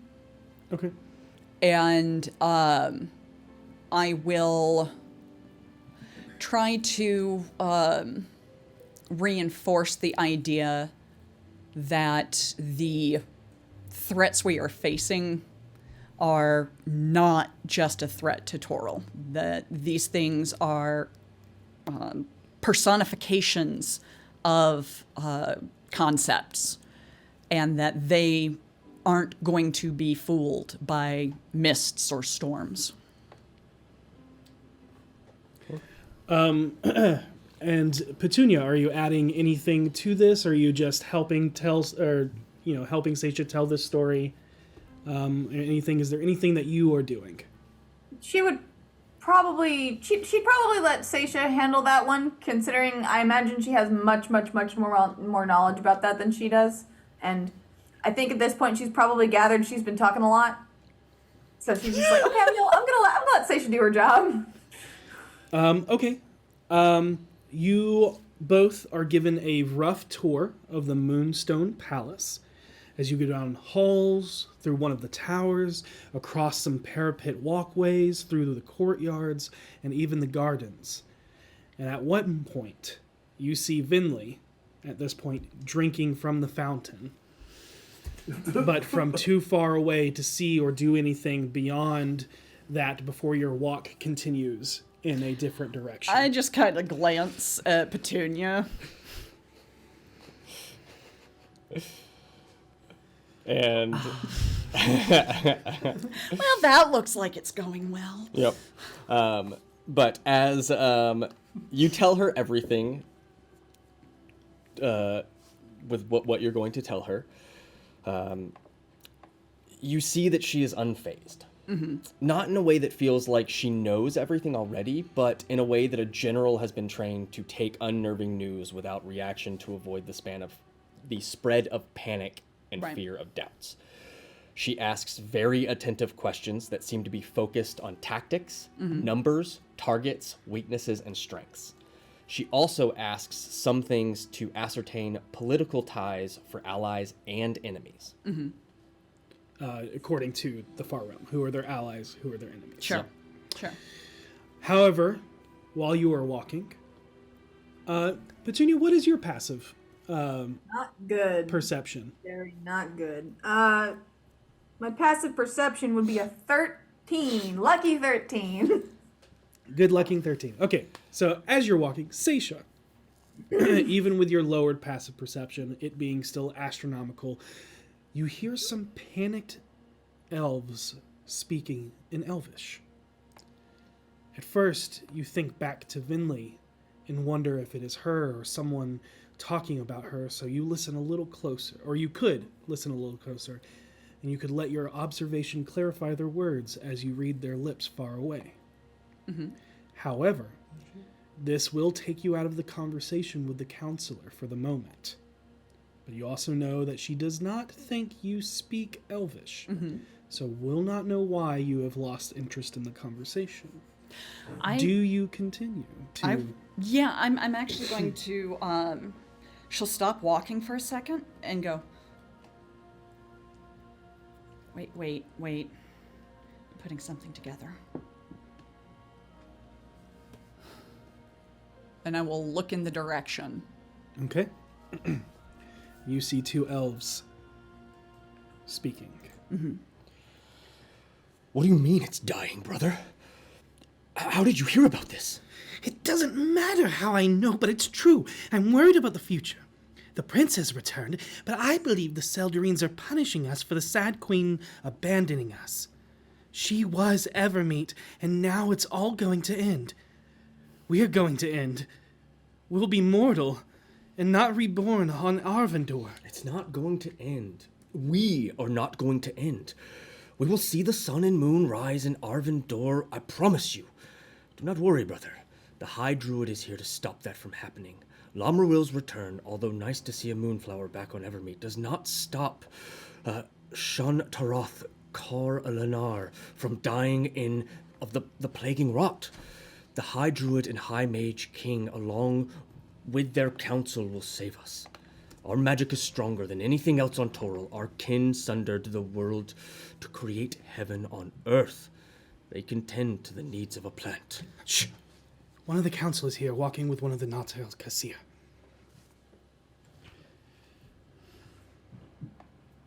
And, Petunia, what's your passive insight? Passive insight ain't much better. That's a little better. 16. Okay. You both pick up that although the one elf seems to be trying to reassure his friend that everything will be fine, at least that's what you get in the body language, you can see a familiar dread of horrific fear, of feeling completely powerless to stop something cataclysmic from happening, gripping him.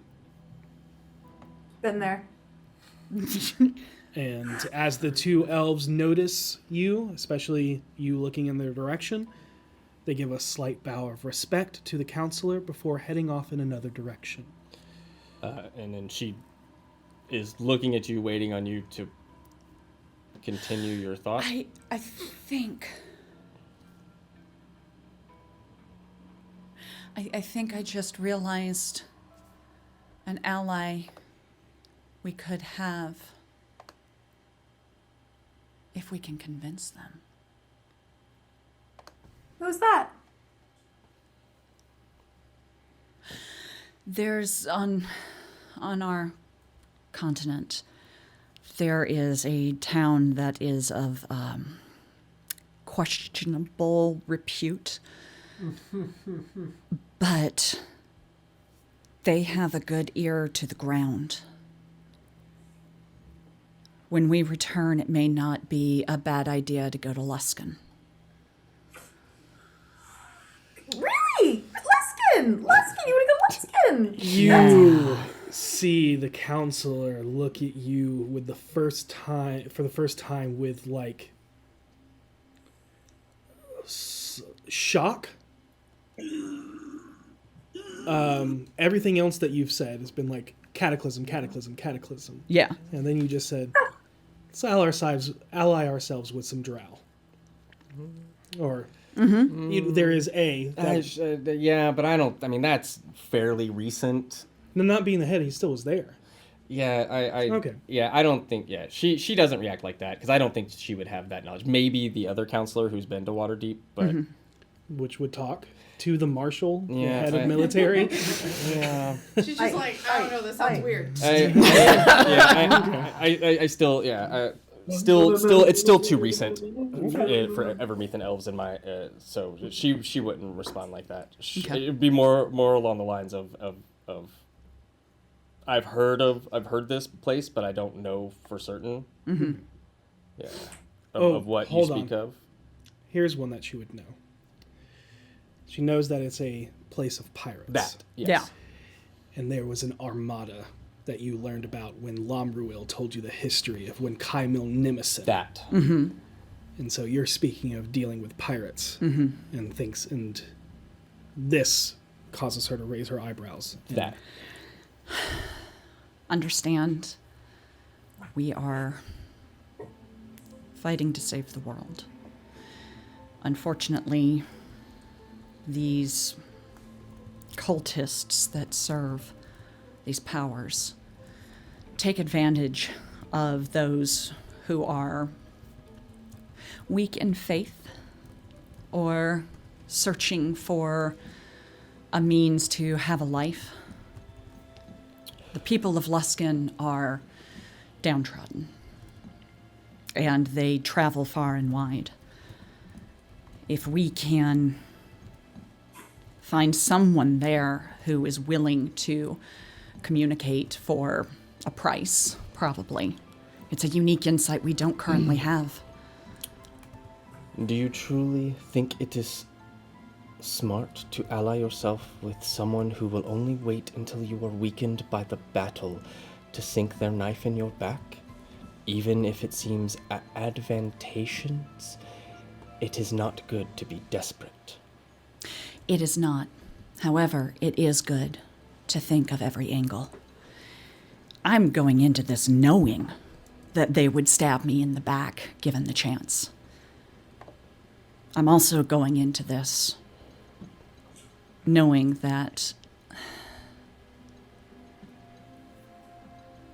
if we can manage it, this would give us a very powerful tool that we currently lack. Your insight picks up that she nods, but it's very much that, oh, bless your heart, child, type of thing. Like, you're still young and learning the ways of war. Yep. And that's what she nods and says, you do what, basically, okay, got it. And kind of in the sense of, I remember when I thought that way too. Love that for you. You are inexperienced warrior. I have seen several centuries of battle, yes. You carry yourself like someone who is very skillful in a fight. I would imagine your knowledge of tactics as the High Marshal is exceptional. I would love to hear any insight you could give on how we might approach this. With the fall of Waterdeep, things have gotten a bit dire.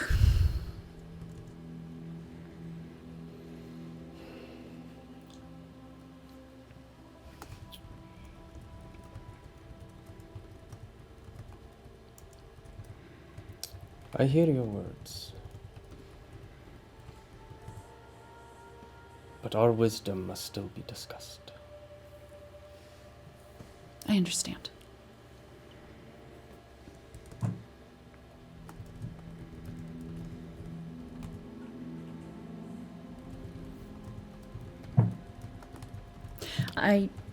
Sorry.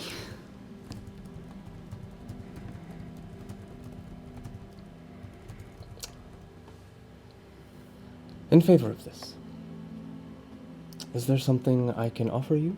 A place or something you would like to see? There are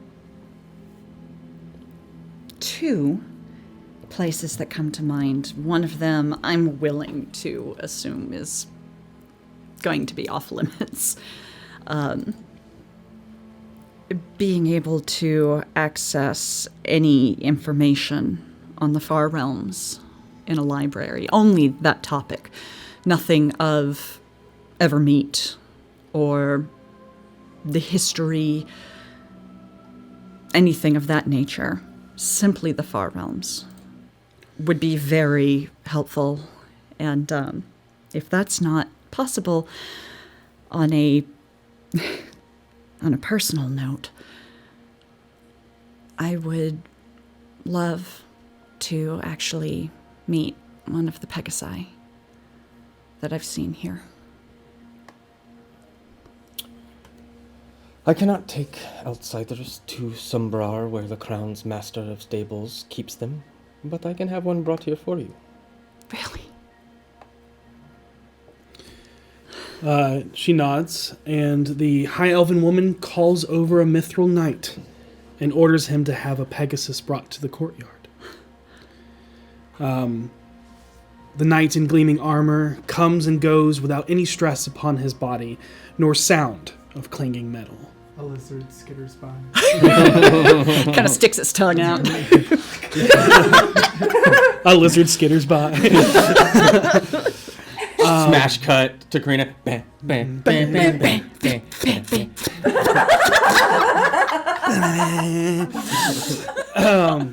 But after about 10 minutes of waiting, you hear the soft flapping of wings as a pristine white horse soars gracefully down towards you with its cavalry knight riding atop.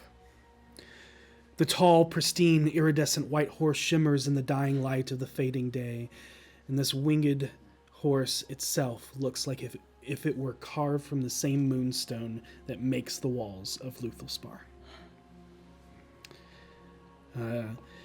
And lands before you. The knight dismounts, but takes the reins, and you see that there is no saddle in the back, and the reins have no bit. Right. And you learn the knight's name is Carina, and the Pegasus name is Arkelix. Arkelix? Arkelix. So think of like arc, helix. Got it. Put it together. May I approach Arkelix? The knight actually doesn't answer you and looks towards Arkelix. And we need you to make Persuasion check. Yeah. Not animal handling. Same for Petunia, if you so wish. Persuasion? Persuasion. No, I'll stay back. I'm not gonna spook the Pegasus by accident. And that's how Petunia got kicked over the wall. A what? 24? A 24. You see there's some slight hesitation at first as you feel the horse, this Pegasi, is reading you, your intention, your body language, your heart. She is, when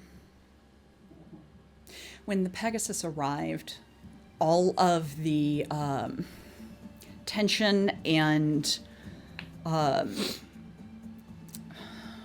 subterfuge, I guess is the best word for it, just sort of washed away when she saw it. She is openly in awe, and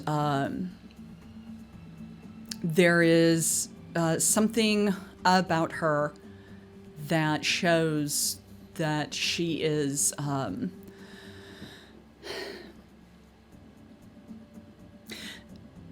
it's more than just seeing one. There is something deeper. There's a deeper meaning to what this Pegasus represents to her. And seeing that you are a good-natured person and you have goodwill, it allows you to touch it and to pet it, but not to control it. She does not try to control it. It's very much a almost has sort of a reunion aspect to it, although she's never met, I assume, him before. But she is, it's almost like she's relieved in his presence. Feeling this, the horse will take its head over your shoulder and kind of wrap you into a hug. And she just curls into it and starts weeping. Karanor says in Elvish, he likes you. She doesn't react. Mm-hmm. The counselor will translate. And she kind of pulls back and looks the Pegasus in the eye and says, I like you too.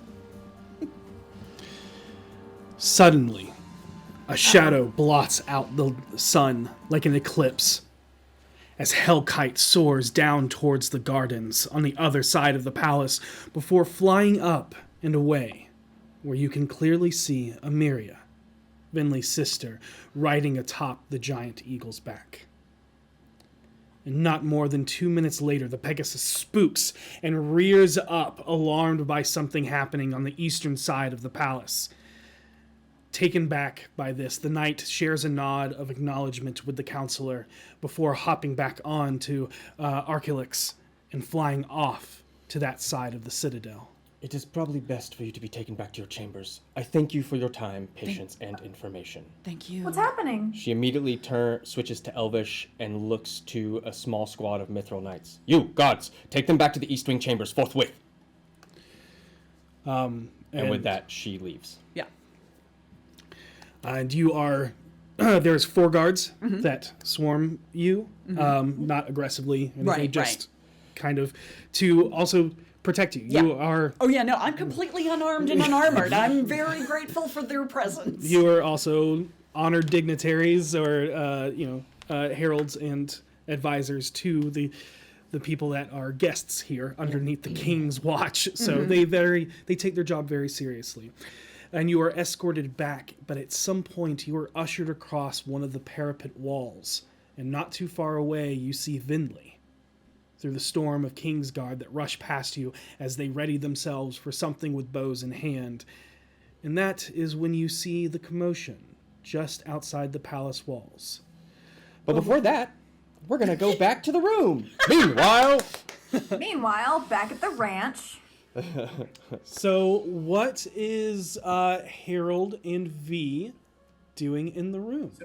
After we've watched the mouse dance for like 10 minutes, 5 hours. No, I'm kidding. I'll eventually turn to V and I'll be like, "Hey, you learned all that cool stuff with like alchemy and like being able to like make potions." I did. Perfect. Can you wait here just 1 second? Okay. I'll walk over to the door and like kind of knock on it. A couple of seconds pass before the door opens, and good Harold, is your queen or Khan need of things? Actually, if it's all right with you, I was going to ask for something for myself. I've been enjoying the quippers; they're delicious, but I have a very particular flavor of profile that I like, and I was just wondering if you had certain, I guess, spices for me to perhaps add to them.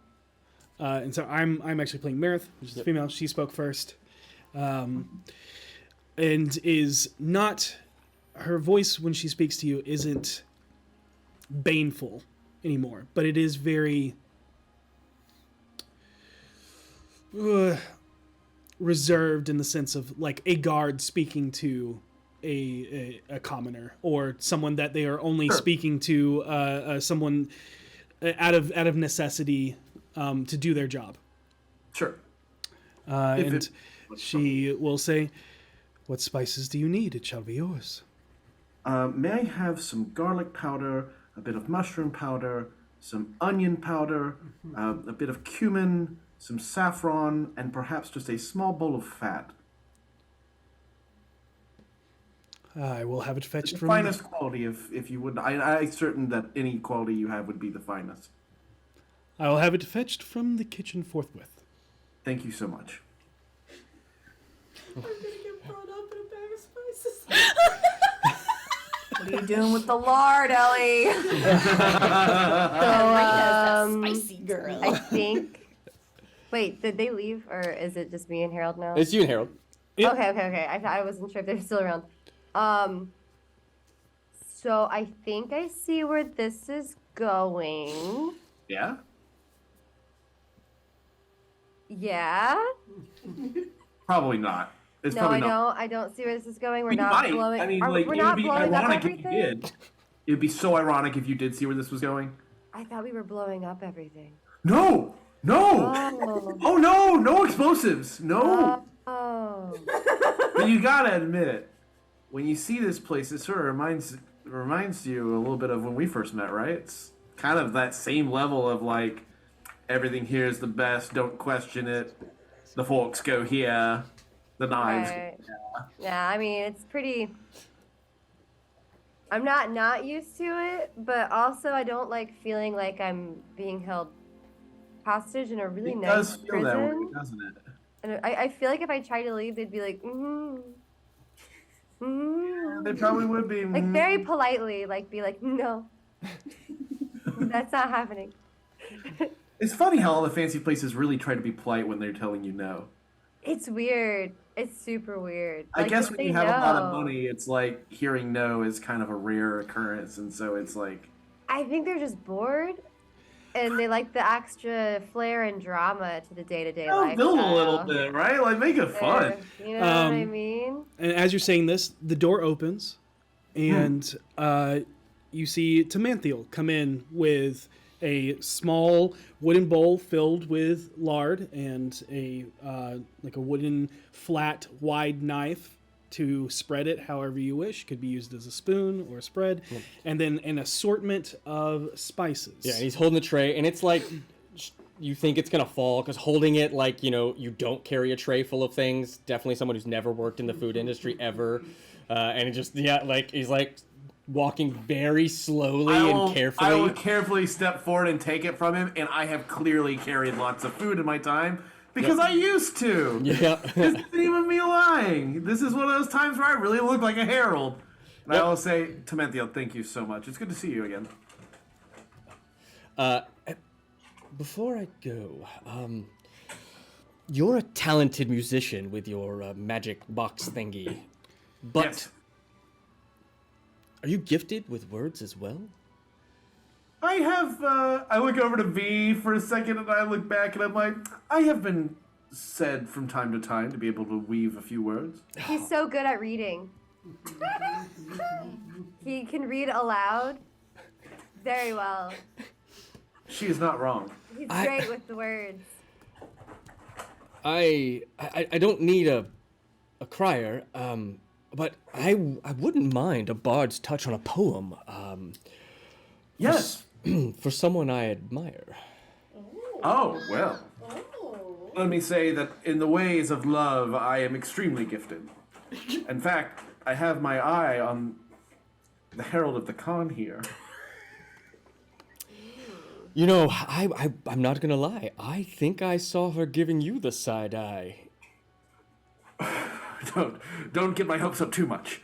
And yes, and I set the tray down, and by all means, however I can help you, I'd be happy to. All right.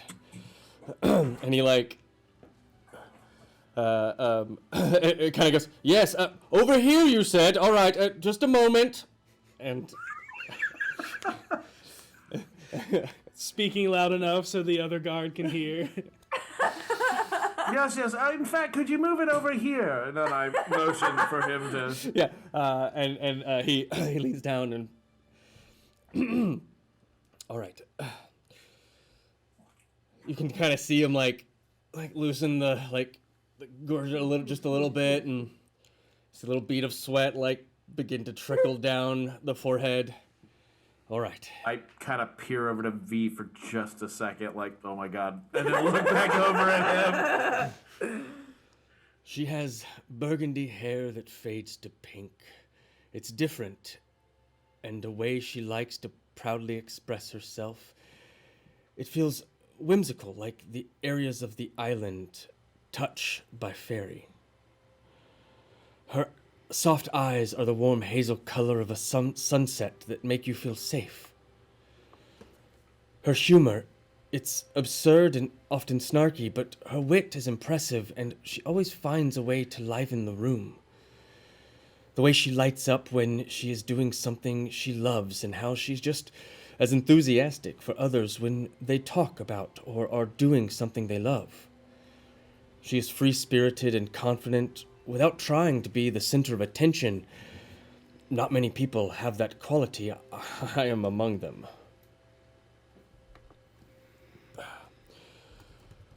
How do I express those feelings in word?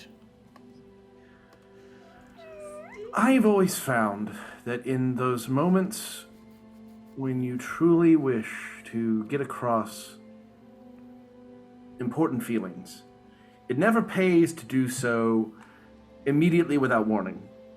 As much of my teenage years has taught me, it is more important to wait until the appropriate moment. Are you close to this person?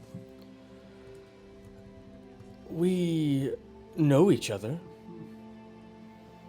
Have you ever done anything with this individual alone? Perhaps gone to walk along the rivers here, or seen the library together, or I don't know what exactly it is you do here for fun. I don't have a lot of that. Oh, that's unfortunate. I think, knowing that you don't have much time for yourself given your duties here, your royal duties, if you were to take what free time you have to spend with this individual, perhaps then you would have an opportunity. I would, were I in your shoes, take that free time that is obviously rare for you, spend that time with them, do something that they enjoy, but that you are enthusiastic about. If she finds the joy that you have to be as inspiring and wonderful for themselves, then as long as you're doing something you both enjoy, you will be setting yourself up for success. After that, I think speaking from the heart is beneficial. You ease your way into it. start with light banter, some small fun, doing something you both enjoy, and once you've had an experience that you're both enjoying, just lead into your feelings.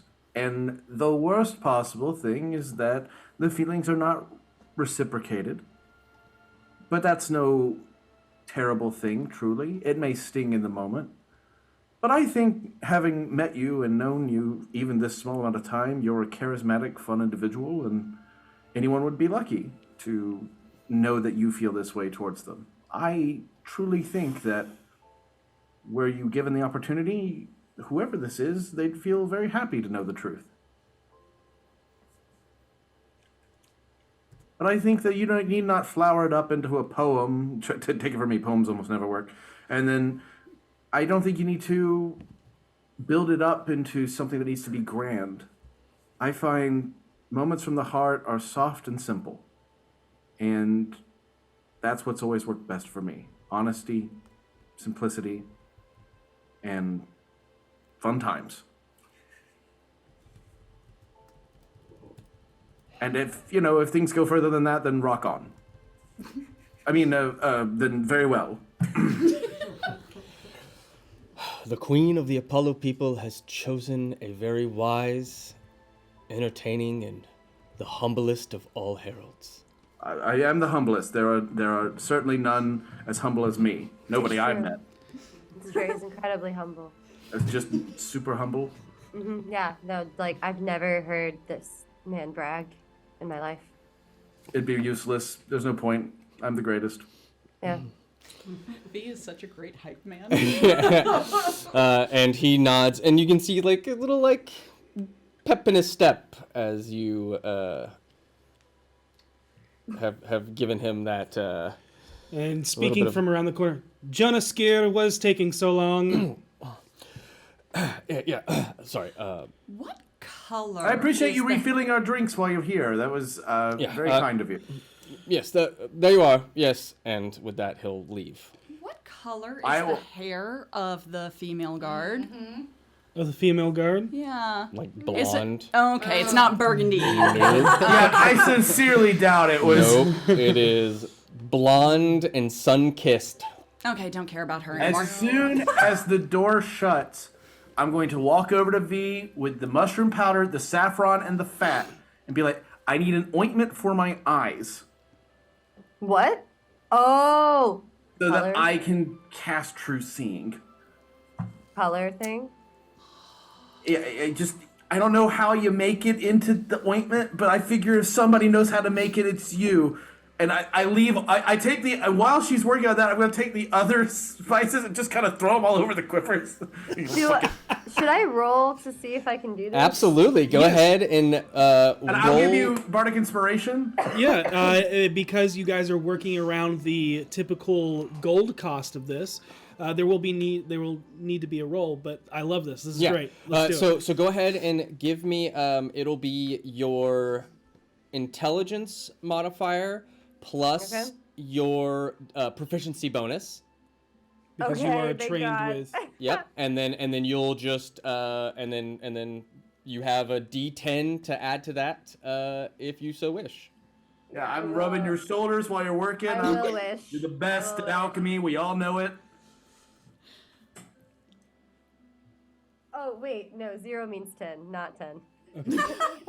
I was like 0 is 0. No. Okay. So 10 plus whatever you roll. 22. 22. Hell yeah. It takes a little bit of time for you to find and like get things set up, and at one point you have to like go down and brave the portable hole in Venlee's room to get the alchemy lab, or the little portable lab set up. Which always makes me feel so nervous and scared. Yep, and you just like skirt around the undead and step over the bodies. Like bumping into things. Yep. Taking So much space. But yet still, I'm running into things in the hole. Yeah, using the items acquired from Harold, and even some like eye drops of potions and other things that you have, and using herbalism and alchemy, you are able to make a little Yep. thing of a vial of eye drops that Harold can use. Yep. Oh, you are so good at this. Yes. Thank you so much. You're welcome. I'll put it in my pocket, and then I will help her back out of the hole, because I'm sure as soon as it's done, we're both like, let's get the fuck out of here. And as you come out of Venlee's hole, you... Phrasing. And back into the common room, there is a shadow that blots out the sun. And you move to look, and you see this massive eagle swoop down. And then as it flies away, you then start to hear that commotion. Is it something down below us or up above us that we hear the commotion? So you are a little bit more elevated, so you can see down across the gardens and realize that you could have watched Venlee most of the time. Oh, shit. Because that seems like such a Harold moment. Oh, shit. oh, look, there's Venlee. She's right there. Her sister flies away. Venlee is escorted by Valagar, the Lord Commander, and you see you can't visually see it because the parapet walls are blocking what is causing the attention to be drawn, and you see a lot of the Mithril Knights gathering around that area of the parapet. Yep, and at bows drawn, as all of you now see, save for Karina, I'm in a bowl of fruit. who is currently in a bowl of fruit. Look out, and what you see before you.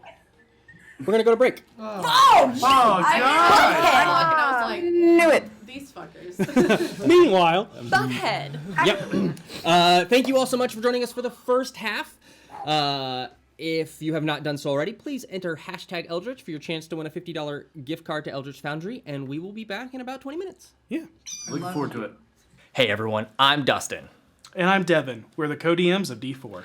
We have a big new announcement that is happening for the D4 community as well as the TTRPG community as a whole. That's right, you might see some changes in the space that you frequent here as we move forward in rebranding ourselves. The main change is the company name, and we're moving forward with Elder Eye Entertainment. And with that name change comes a brand new logo, and we are so excited to unveil our new logo designed by our good friend Jeffrey N. Baker, who also designed our D4 logo.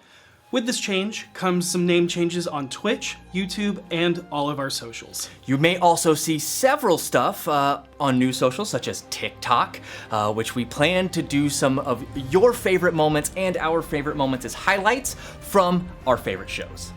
And even though we are rebranding to Elder Eye Entertainment, we'll still have D4 every Sunday with the same crew, the same cast, the same silly shenanigans that brings you both tears from laughing and crying. Yes. We will still have our Discord and Patreon for our dedicated fans of the show, so don't fear that all of that's going to go away, because it's not. It's staying here for you because we love you as our fans. There just might be more things in the future. Speaking of future, we have an amazing team and crew that have allowed us to build ourselves up beyond just a Sunday TTRPG live actual play show. Yeah, we're moving into becoming an actual full production studio, which means that we need to represent ourselves as such, but that also means more content for you to enjoy. And with that new content, it's going to allow us to push ourselves and push that brand of what you think an actual play is further into being more immersive, both visually and audibly, in a more cinematic style. We also have plans to provide more content just beyond the TTRPG experience, so stay tuned for those announcements in the future as well. We want to thank you already for your years of support, and know that it is now appreciated more than ever.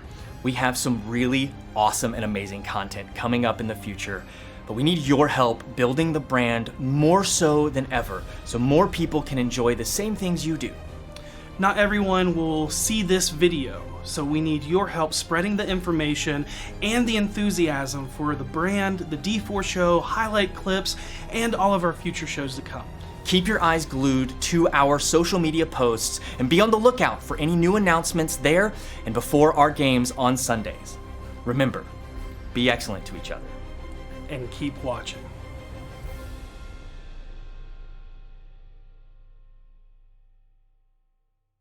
Bibbidi bobbidi bobbidi boop, beep bop boop. Here we go. This is in the cut.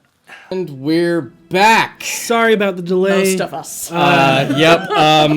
Cadkins, unfortunately, the power went out on her entire block, so her building and all the buildings around her are without power. So we tried to wait for her to get in, but we know it's not going to be possible. Yeah, so unfortunately, we have lost V for possibly the rest of the night. Hopefully, He's seasick power again. can get back on, but we wish her the best and hope that that gets fixed, because oof. Recap. Venlee talked to her sister. Everything went well. Great. I'm in a bowl of fruit. I didn't want to Everything went slap well. her or punch her in the face at all. Council member Anahare Iroth came and spoke with them about the Witch of Nessaquah, aka Finley, and then took Seisha and Petunia as a tour around the Moonstone Palace as they talked about the threat of the Far Realm, and got to hang out with a Pegasus. Karina went Special Ops Lizard Operation Salazar and watched from afar as Venlee had her very nice, pleasant conversation with her sister. Contemplated biting her butt. No tears, no emotions. And then snuck into the kitchen to sequester herself away into the king's dinner to hopefully be brought to him at some point. But while all of this is happening, after Emiria soars off on her great, bird known as Hellkite, there's some commotion in the city streets of Luthelspar that seems to be gathering the attention of all the guards. But before we get back to that, oh God, Karina, you find yourself in a fruit bowl. Burrowed deep into a strawberry. Yep, just blending in with a pear. I was like, a pair of what? Oh man, a pair of pears. Pretty. And you are waiting for some time, but you can hold your wild shape as long as nothing harms you or drops you to 0 for up to 5 hours. Mm-hmm. And at some point, the pear rolls over, you're squashed, and you pop out in dwarven form. And no, just kidding. We will need you to make a stealth check using the lizard stats. You are rolling against a commoner servant's passive perception. So like a 2. Ooh, tough call there. Tough call. I still got wheels. So what am I rolling? My homie doesn't have stealth on here. Hold on. So Dex based. Dex. Okay.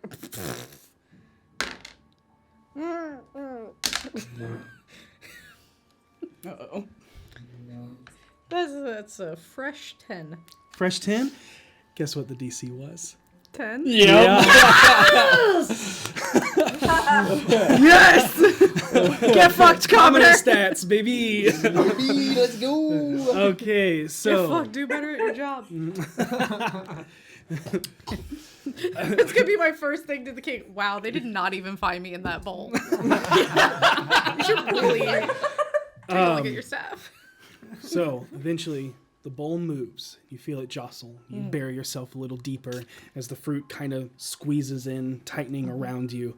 But you don't move in hopes that they don't see you. And the door opens from the kitchen, and you believe you are unseen. Okay. You walk for a while as there is an accompaniment. You hear the footsteps of probably 3 people bringing this food. Eventually, you come to a massive, tall hallway and come to the main doors, and you hear muffled underneath the fruit the servants speaking to the guards. It's very, and it's not inquisitive or anything. It's just like, we are here with the king's dinner. And then they let them in, and you hear the doors remain open. The dinner is placed. You hear the king thank the servants, and they leave, and the doors close once again. What are you doing? I am going to carefully crawl out of the bowl and onto the table and look directly at the king. Okay. Give me a perception check. Okay. As the lizard, or as me? You retain all of your intellect and wisdom, and maybe charisma. Oh yeah. Yeah, but all of the other stats. Okay, so perception check is going to be a 24. Okay. You're a lizard.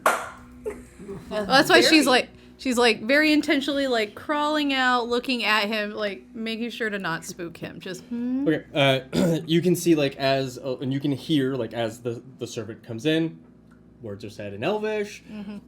You get just from your passive insight, like most likely it's like, okay, leave it on the table. I'll be there in a second. You crawl out and you look around, and at first you don't see him. But then you look over and you can see that there is a small like wash station, and you can, vanity table. A vanity table, thank you. And you can see that he is getting ready to retire for the evening because it is now dusk and things like that. And so, he hasn't changed into pajamas, but he is beginning the routine. You can see like the nightly like facial cleanse and whatnot, and amazing. to keep that sun-el skin beautiful. Yes, of course. And sun-kissed, not burnt. Exactly. And A so bowl of fruit. and then we'll turn and start heading towards the tray, at which point he then sees you. And she's looking at him looking at him with an intention that clearly not a normal lizard does. Like, there's usually nothing behind those eyes. And she just... How did you get in here? His head tilts as you wave. Amiria, is that you? And he takes a step back, and you see him stepping further and further back, and near like one of the walls, you see this very ornate great axe. Oh, yeah. Not great axe. Clear. Battle axe. Battle axe. As soon as he starts backing up, I'm going to be like, all right. And I'm going to climb off the table very quickly. Mm-hmm. And go up in a defensive pose as I shift back. So that I'm already hands up. Okay. As I revert back in front of him. And you see him like holding the battle axe, picking it off the plaque on the wall. Why do you come into my chambers unannounced? Do please pardon the clandestine. I will keep my hands up if you wish. See that you do. Okay. Stay where you are. Of course. I can have the guards in here at any moment. Of course. But you haven't screamed for him yet, so I think you understand that I don't come here with bad intention. I am very adept in the art of war. As am I. I think you can tell that I come here with a good heart. I was an Akvalar admiral in Myth Draenor. Very wonderful. Speak your piece. Very well. Firstly, I want to properly introduce myself. Council situations have never been my forte. I'm a more person-to-person kind of person in my... You've already told me who you are, Queen. Yes. I'm merely elaborating. I wished to speak with you privately. However, I have certain This is not feelings. the way to do so. No, it is not. But, you see, we are politely imprisoned, so I wanted to make sure that I could speak with you one-on-one in a way that we did not have prying ears. Imprisoned? Is that how you consider yourself as a guest? Politely. Is imprisoned not the correct word? I'm sorry, my Elvish is awful. That was next level. Continue. Thank you. If I get any words wrong, please let me know. I consider myself quite well at reading people, and it's partially how I've chosen my own counsel, by being able to tell who comes with a good heart and who doesn't. And I found myself concerned looking upon yours, and I am too, or rather, I believe, because I've heard all through the palace, that this is a new situation for you, and the second that a crown drops on one's head, the anxiety increases, does it not? And so I wanted to come to you as someone who has done this for quite some time, to offer you the kind of counsel that you can only receive from another, by giving you space to speak with somebody who has no ability to hold any of it against you, and who will be gone whenever we're done. I would like to see you succeed. I would like to see a long and prosperous rule, as I do with all rulers. Take your druidic focus and put it on the other side of the room. I will do my best, as I kind of need it to walk. You can take a seat. Thank you. And I will take a seat, and I will make sure to...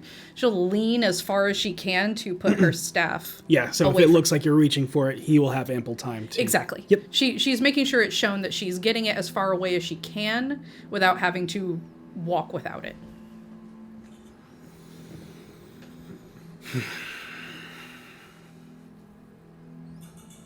I cannot tell you why I was thrust into this position so quickly, but I will tell you.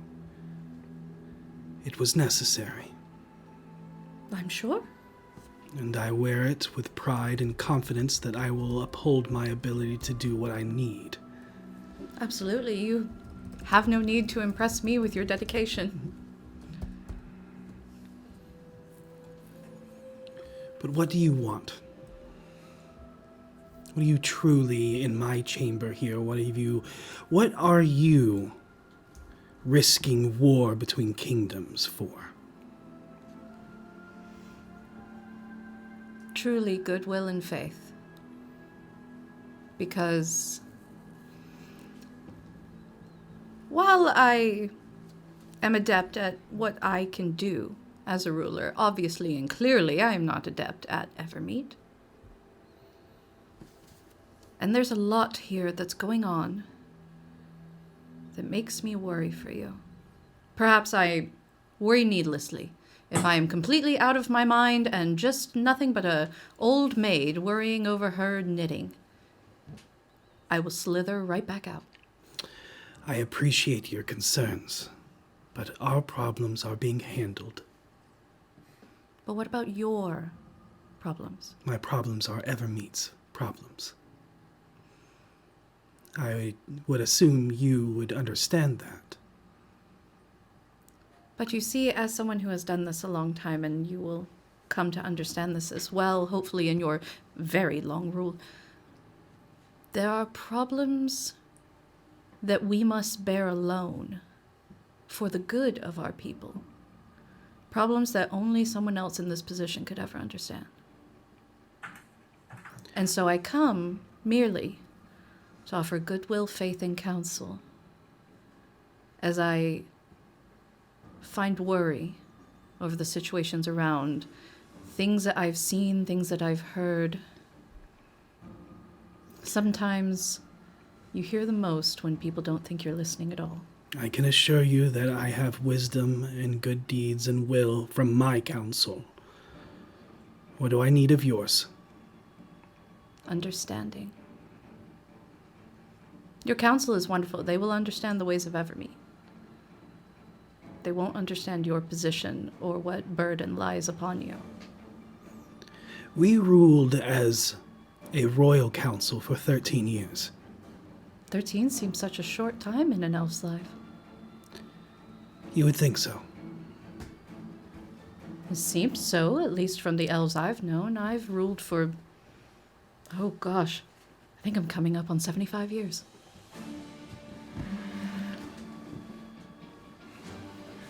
The sad queen departed us. We ruled in her stead, but something called for our attention. But that problem does not worry you. But does it worry you? Of course. Does it worry you in ways that you feel you cannot alleviate? I understand that we came here with an entirely separate situation happening. However, I am seeing an evil that is swallowing worlds. My concern is that eyes are up and not between. The threat that you and your consort brought before our council in the Great Hall Yes. does not align with anything that is plaguing us currently. We appreciate your warning. My concern is we tried to warn you long before now, and it appears that message did not reach you. That is where my concern lies. For anything that could threaten a kingdom What do you should mean? 100% be your knowledge. What do you mean? You've tried to warn us before. I do not know you until you stepped foot onto my isle. The young lady Venlee, when I heard that she came from a kingdom I had only heard tell of in a travels of whispers and gossip, well, word of the evil that we're facing has very easily passed along our continent. But isolated societies, such as yours and mine, honestly, it's hard to get those kinds of words. And so once I learned that little Venlee was of a society that may have not heard it, I instructed her to notify her sister of such. And I witnessed her send the message herself. I'm sure if Emiria retrieved it and deemed it an actual threat, she would have let me know and the council know. Or if she would have thought it to be something that did not concern Evermeet, it would be not something to bring up in council. But should you, as the king, not receive all of such information to decide this for yourself? Personally, this is entirely personally, I make no assumptions on you, but personally, I ask for my agents to tell me every single bit of knowledge, whether they think it important or not, because if they make a poor judgment, that burden of the death of my people falls on me. If I am to bear the weight of the deaths of my people on my conscience and on my soul, then I should be the one making the call on those pieces of information. Make a persuasion check and do so with advantage. You're killing it right now. We were just talking about how you were killing it. How much of a good role player you are right now. Hold on. And what's the one for Pat? That's 4. Okay. Pat. You know what I mean? Yeah. Okay, so with everything added, that's a 15. It's not that great. 15. You can feel that you are pulling on certain strings more so from something in his past. Mm-hmm. And you can see him contemplating a lot, but he's still reserved. You can see that he is taking your words to heart. Before he continues. And one more thing I was going to add before the roll was called. I make absolutely no assumptions of Emiria, the pathway of information to you. I don't know how you have your palace set up. I merely know that a warning was sent to you, and it was not brought to you, and that gives me grave concern. How much time in between? Karina would know that. I don't know that. You sent it near Yeah. the beginning of the sailing trip, correct? So that was So probably at 2 least months? at least a month. I think a month and 2 10-day. I think is how long it actually took from the time of the sending. She'll go, I believe... Time always gets weird with sailing. I believe it's been a month and 2 10-day. As I said, there has been no sign of threat that equates to the one you brought before us. So I will assume that is why Emiria did not bring it to our attention, but I will have words with her for it being so long in between. I merely ask you look to the city of Waterdeep, which destruction we witnessed firsthand. So please know, I never have a desire to leave my people for an extended period of time. Sailing is quite a long time. So to come all this way... And I will assure you that without the King's Blade and whatever that ship is, you wouldn't have made it through our defenses. I would have gotten an audience, at least. I like to think. I assure you, it took an armada to send quite a small handful through. I will assure you, it would take more than an armada to stop me from helping people. You are a wise queen, and I know that you have heart for your people. I do my best, but our best is all we can do. That's why I came here with no pretense, no intention of expectation of your response or anything. I merely want to bring my concerns to you, give you the space to ask anything of an old queen that's been around the coast a few times. I can assure you that through your help, Evermeet's glory is assured as well. Wonderful. I have one final ask. As a druid, more than as a queen. I hear whispers and tells of woods that you have that are suffering. Perhaps, I don't know the words, dead or infected. I couldn't understand the word quite. The accents here are a little different than I'm used to. Again, that is no concern of yours. I merely wish to offer as a druid, I do have the ability to renew the grounds and renew the soil permanently. I will let should you need it. I will let the High Druid know that you have such abilities, and if she deems it necessary, we will call upon you. Of course. I merely am offering my services. There is no expectation that you take them up. I thank you for your counsel, but I must ask that you please return to your quarters. I hope you can do so without causing commotion, because it would be very hard to explain how you got past my guards. Oh, no, of course. As you know how we druids can be. And I will lean to reach for my staff, slowly, so that he can stop me if he wants, bow, and revert to a little bowing lizard, and scuttle out. And as he says this, or as you do this and scuttle out, he goes, I hope you remember this kindness. And I will turn back and nod my head. Little lizard thumbs up. Yeah. Little. And as you scurry away, you hear him calling for the guards outside his door. And that's it. Okay. And I'm going to scuttle back to... So, someone take me back! God, the lizard took a dump in my fruit. I was like, that's how the royal fruit bowl inspector job was invented. But yeah, Simone will come and pick you up and fly you back into, or as you're flying. I wanted to clarify one thing real quick, if I could. Okay. When I was talking to the councilwoman, I did not tell her Lara was killed. Oh, yeah. I just said that they have great illusionary powers. Got it.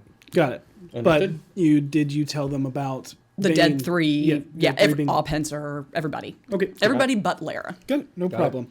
And then as you're flying away, there's some commotion. Oh, that's weird. Yeah. But if you so wish, you can just going swoop right back back. into... Right back into the room. The second I land, pop out into Karina. And you fly in, and as you fly in, you fly literally in between Harold and V, who are looking outside the window. Harold just sees Simone pulling a fucking lizard past him. Yeah, lizard just goes shwing. Karina pops out. Harold! What the fuck? V. I was being mischievous. I'm sorry. Did somebody turn you into a lizard and throw you in here? What the fuck? No, that was Simone. She is carrying me. I turned myself into a No, lizard. don't go throwing lizards. I turned myself into a lizard, Actually- and then I went and listened to the poor unfortunate conversation between V, and I swear to God, I will wring Amaria's neck. And then I kind of snuck into a bowl of fruit, got taken to the king's room, and had a lovely chat with him, but I am on thin ice. I imagine so. That's a thin ice situation. Kudos. Thanks. I'm not sure it was a good idea, but I tried. I mean, only one way to find out. I'm not a big plan guy. Planning loses the magic. Also, things are fucked outside. Take a look. Yeah, I flew over that. By the way. And I will relate to Harold as best as I can almost the entirety of my conversation with the king. Oh shit. Yeah. Eating those berries, also fuck. That's serious shit. I'm curious if you ate the berry. Yes. Okay, now here's my other question. While we're watching these guards probably go to their dooms, does eating the berry as a lizard make you more full? And do you stay that full when you become a full person? I assure you, I'm never full. Hey, I totally understand that. No worries there. Except eat 3 good berries. I promise you, you will be full. And they don't have bathrooms here. But whatever room passes for a bathroom, it had to work overtime. Anyway, look. So the commotion that drew everyone's attention as Venlee is being escorted by Valagar and Seisha and Petunia being escorted back to the room. I'm trying to hear any particular words as we're being escorted back coming from the...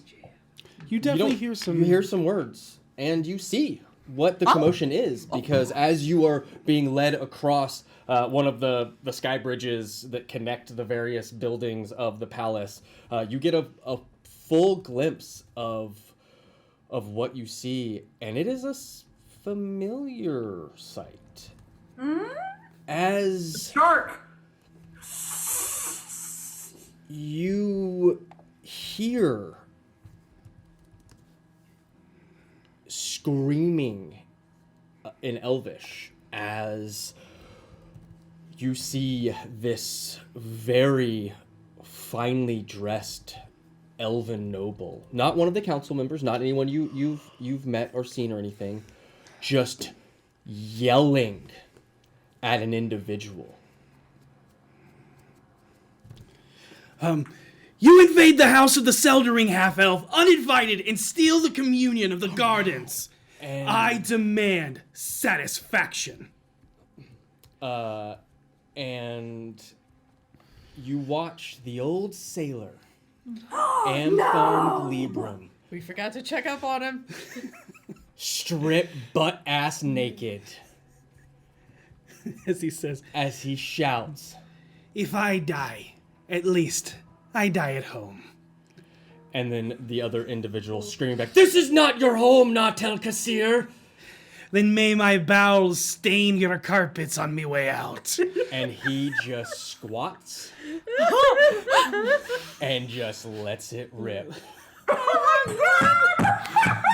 better than the shark. Is it like... This is a horrible question, but what is more offensive than the other? What is the quality of this poop? Dude, he's been at sea for months. What do you That's the thing. think? Because, if he just drops a little, then it's like, oh, come on. But if he's like... If it's explosive... Oh my god! I really don't think Can it we makes go sense. difference. And It does. Up here it does. and with Seisha stops dead in her tracks and is just. and Karina's covering her mouth because she is cackling. the last things that he does as he does this is he raises 2 middle fingers and just lets it go before he is rained down with arrows. God, that man. And Died as he kill him? lived. No, because he was demanded satisfaction. Oh, right. Yep, So- so yeah, satisfaction. The person seeing this, witnessing him just middle fingers shitting on the crystalline walkway, goes, "It is customary for you to designate a time and place.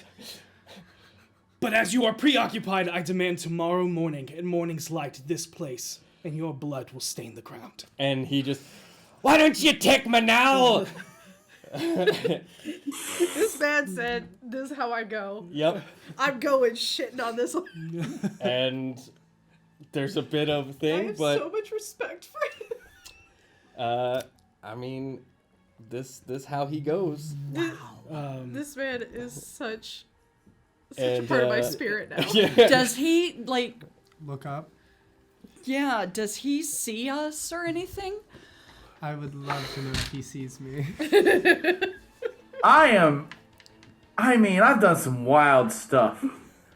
But this is like legendary. And, I am writing the story. Yeah, and he God, I does wish I had a wild look shape up and like kind of looking past this elven noble, sees all of you in your various positions, like Harold V and Karina at the window looking out, Venlee being escorted, and then Seisha and Petunia, and you see him just look at you, Venlee, and just. My one hand is grabbed and I lift one hand up and flick him off. And He smile. gives you a hearty wink. A hearty wink as he is struck down by this nobleman. Yep, a blade thrust through his stomach, Yep. pulled out. Wait. Okay, got it? I can see that they're about to stab him. Oh, yeah. I look to Karina and I say, "It's my turn to do something stupid." Oh, we all get one a day. I dimension door beside him. You And cannot. you go to cast. Yeah, remember nothing we happens. Oh, I can't. know that already. You do I know jump that. out the window and dimension door beside him. Oh, he's mid-air dimension So dooring. the window door is itself too small. does not open wide enough for for you to get through. It is only wide enough. Simone can get through. Yeah, for a small animal. How about this? I still have my natural 1 from my portent. Okay. That you can do. It's a Okay. He it's a falls ditch in there. effort, but I like him. Okay. He swings, misses, eats Swings, shit, literally. misses. I'm gonna roll this. He sidesteps and like the blade grazes across his body. There's a small cut of blood, but not enough to do any damage. And being a skilled sailor and pirate for many years, is going to attempt to pull the blade from the nobleman. Can I Come on, give him a man. wheel Come if on, he man. needs it? What's your range on it? There is no range. I can do it for any roll. If it doesn't say any range, I will let you know. Probably needs it. I'll double check. The noble will have to roll. I'll double check. Where is it? I'm going to assume he's not within 60 feet of me. He is not. He's further than 60 feet. Yeah, sorry, I figured it's as much. 30 feet. Okay. 30 feet. Okay, I 30 thought feet. there was going to be a. How far is he from me? From the parapet is probably 60 feet from the parapet. Okay, I gotta stop you for 1 second because parapet is a wall around a roof or a wall around a ditch. So a parapet. It's just a wall. Okay, the parapet walkway in Yeah. castle is the walkway, and it has the up down. That is actually not called a parapet. It's just a wall. Okay. Parapet is around a building or around a ditch specifically. Well, if there's I a learned something moat, today. it would be a parapet. Well, it is there. This is the wall that surrounds the entire palace. Right. Is there a ditch? Sure.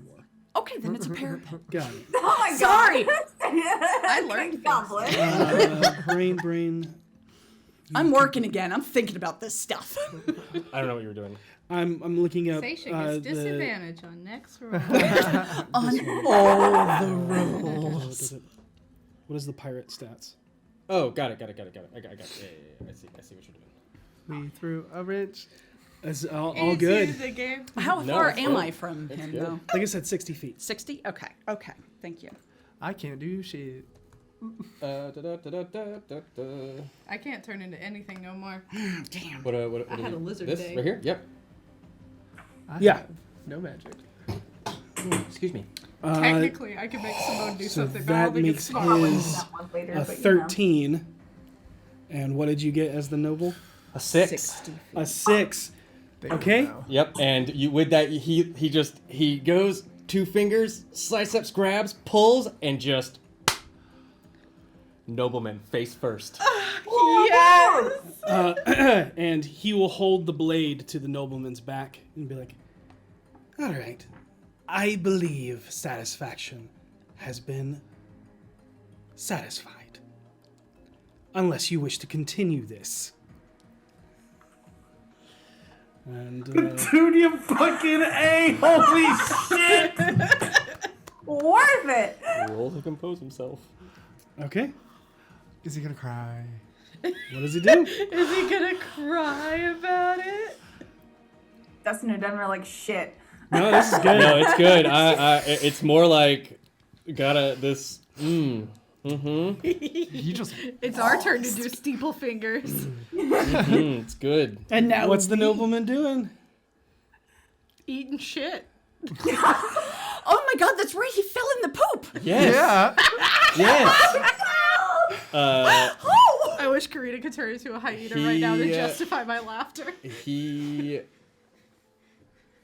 is gonna get up and Go to attack? go to attack Okay. So because he is, I mean, infuriated. Like all senses of nobility gone. Is just full on. Just That's like not how we do things here. I have.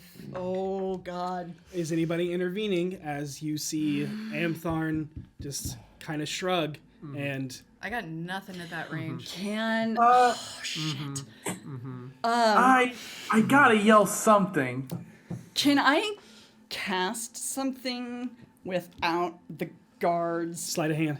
Okay. Do I have advantage because a guy just fell in shit? nope, you do not because there is verbal and somatic component. Just like saying, you verbal are within and 30 feet material- of me. You I'm understand? just saying. I'm just So- saying. No, I didn't hear what you said. Oh, you're within 30 feet of me. So you know. If you Yeah, roll- that's true. All right. so This that's is what you're so bad doing. on so many And then levels. Karina, you're doing something. What is Dickhead McGuard's name? Valagar? Valagar. The one with me. Yes. If other people are doing stuff, this, you know what? It's probably not gonna work anyway. Gonna have Simone loud enough because it'll echo. Use her mimicry Okay. to mimic Fuckface's voice to yell, "Stop this at once."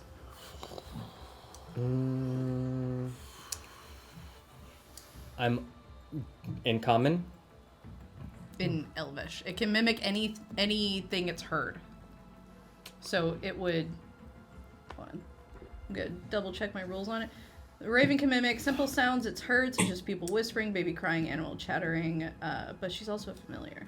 But people can make a wisdom, a DC 10 wisdom insight check to be able to tell it's not him. Okay. Okay. Got it. If you want to try and do that, you can try and do that. Just to try and like... It probably will not be that whole sentence, but it Derail will the probably be. plot. Stop. Yes, I was going to suggest Stop in a single Valagar's. word. Noted. Valagar. I'm going to turn to Valagar and Okay. say, obviously in Elvish, say, "Are you not going to do anything? Satisfaction was found. He's attacking a man." Okay.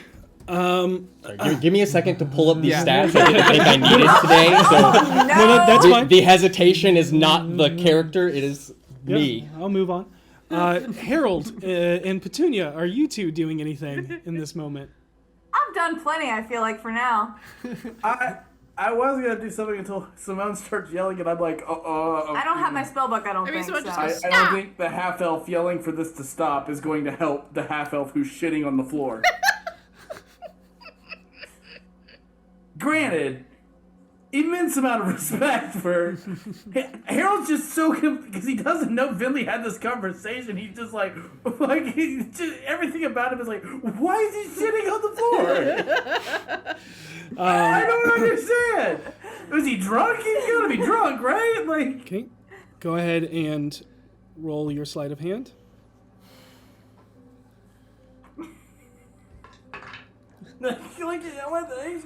He's gotta be drunk. Who shits on the floor? Granted, I had to earlier, because the bathrooms here don't exist. Also, what are you casting, and does it have a material component? Yes, it does. Never Then mind. you cannot do it. Yeah, it's a small straight piece of iron. Yep, you cannot do it. You did not have any of your stuff with you. Yeah. Okay, so realize you can't do that. I'll just scream stop. Yeah, you scream stop. There's There's just an this echo of chorus of stop. And then you question. speak to Valagar saying, "Are you not going to stop this?" Satisfaction was, yeah. Okay. All right. And what did Harold do? He's just staring in complete Got it, okay, disbelief. got it. This man is shitting on the floor.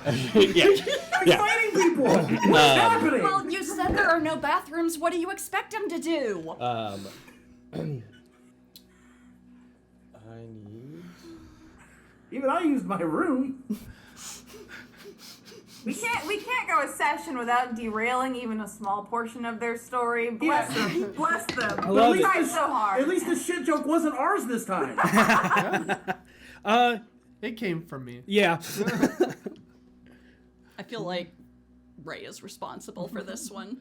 Oh, everything that's about to happen in Evermeet, I am tangentially responsible for. So be prepared. Karina, what is your spell save DC? 32. 32. For the mimicry or just for my general spell I save? guess it would be for the mimicry. It's a 10 wisdom. Yeah, DC. Oh, 10? Or insight. Got it. The noble does not seem to stop. Yep. As he lunges towards him, you hear from next to you, like as you even are saying this, Valagar having witnessed this, seeing satisfaction being met, the nobleman getting up and charging once again, will, in a very direct tone, Durildan, that is enough. Yeah, drill bit.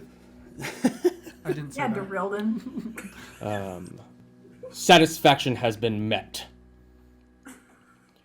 Go get a damn shower. And with a 28 intimidation, Clean yourself. Ooh. You're Yeah, embarrassed. checks. the nobleman stops and just looks up. Dirtied face and all. Clean yourself up. You, and we'll look to the other, I'd say a small squad of Mithranites. Arrest this Nelta Kasir now for desecrating the grounds of the Moonstone Palace. And he'll say, the half-elf will bow with blade in still hand, completely still, start about to fucking say- naked. Oh, yeah. I was about to say, is he still Donald Duck in Oh, there? yeah. No, Not even Donald Oh, Duck in yeah. it. He Full went- naked. He's got naked. Okay. you can see just the wrinkled, sun-kissed skin of a man who has spent his entire life on the sea. Tattoos, scars, everything. I love As he just everything about this grins man. his snaggletooth grin And he'll drop the blade as the Mithril Knights come, and as they're arresting him, he'll look up towards Valagar and be like, I didn't quite make it into the Moonstone Palace yet.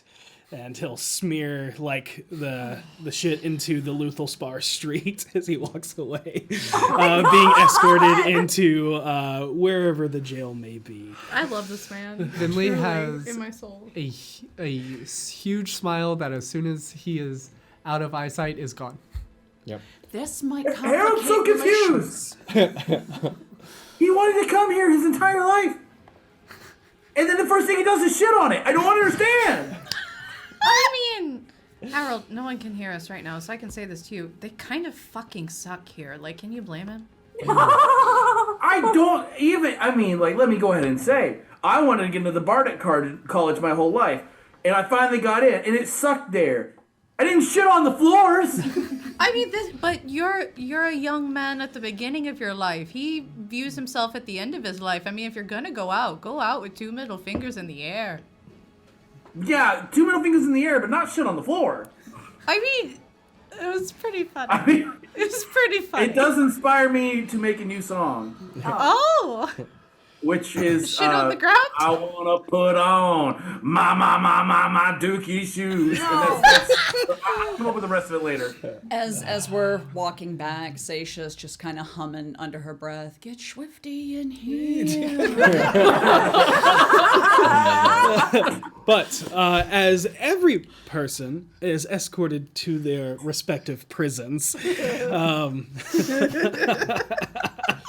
He's about to shit that prison. Yeah. Oh, you want in the prison.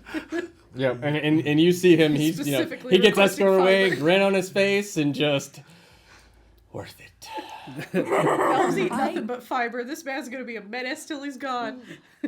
And like you can see him go like, and the noblemen go up to like one of his aides. Clean it off now! and the precipitation I starts was about to say, learn some Preston. but you all return back to the room. Venlee, your binding cuffs are removed. Yep, Valagar will remove them. Thank you. He'll nod to you. And the rest of you with your 4-person squad, Petunia and Seisha, are brought into the room, and you are all left to your own devices and discussions. Do you see the shit-tacular fest that just happened right on the fucking front steps? What is going on here? No, but I saw our half-elf friend get into a bit of a squabble. Oh, he got into a squabble, all right, and then he got into a shittle, and it happened right there. Yeah, he shit on the I ground. swear to It God, was if they hadn't hilarious. prestidigitated it, you could smell it still. It's He almost died. absurd. By the way, First of all, Finley, I was a lizard near you. I heard everything that happened with your sister. I will probably kill her one day. Just thought you should know. Oof. And then I was a lizard and I talked to the king. What? Mm-hmm. Okay, so I left for one conversation. Yeah. And Yeah. all magically everyone was able to leave this room? All of a sudden as soon as I was gone? I didn't leave the We room. can't I had teleport permission. out, and if you're as small as the window, like a lizard, it's not that hard. That's fair. I didn't leave. And I'm glad I didn't, because if I'd run into him, he probably would have convinced me to get naked and shit with him. You would And have then done I would have that? found out that he was shitting on the front door. Convinced you? I'm a little so concerned. maybe I on how considered he doing could something like that in convince the past when I was drunk, but not now, not here. Hey, Venlee, can you throw up the telepathic bond real quick? Oh. Yes. I got have my something to wand. relay to you. This is going to make things more difficult for us. Or things are going to be a little bit easier for Oh, us once we no. have that telepathic bond up. I got a bunch to tell y'all. I'm I think maybe just we- saying that one of our crew members shit on the front steps of the palace. But what are we That's gonna not say? wrong. We're gonna say he worked with the ship and we didn't know him that well, and One of your crew members snuck into the king's bedroom. His I didn't know that's where they were Telepathic taking. And then literally stops and transitions to in brain. To be fair, I was in a bowl of fruit. I didn't know where it was going. what the hell is happening right right now. Look, I wanted to talk to him royal to royal, and it worked. And I'm gonna just relay the entire conversation. Oh my, nice. I did my best, but the thing is, Really killed it. for one, he really did not like that Emiria did not tell him. And I think at the very least, I put a little crack in that mirror. That at least we are good. Venlee. Hello. You hear a voice in the back of your head. The whole time Karina's rambling. I have just been requested to meet with King Durathil in his private quarters for a discussion. Give me 5 minutes before you begin. Everyone in the telepathic bond switching calls. Everyone, I'm so sorry to interrupt this very riveting conversation. I told Amtharn to shit in the nicest bathroom. I'm so sorry. That's 100% my fault. He did it, and it was incredible. A lot is happening with my sister, and also the prince is about to go into a meeting, and I told him to tell me so that I could scry on him.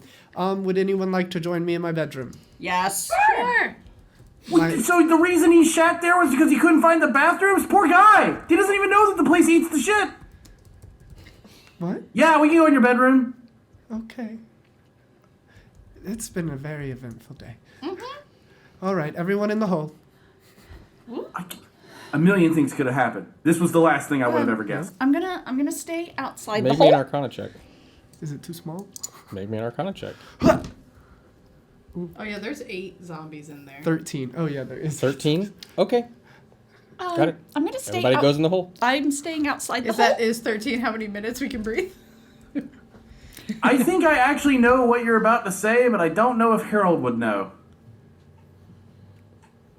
Can I make an Arcana check? No, actually, Petunia can. Petunia, make me an Arcana check. Petunia is a better call than Harold. Sweet, good, cool, tight. Sweet, Great. cool, good time. 20. Okay. Yeah. That's good.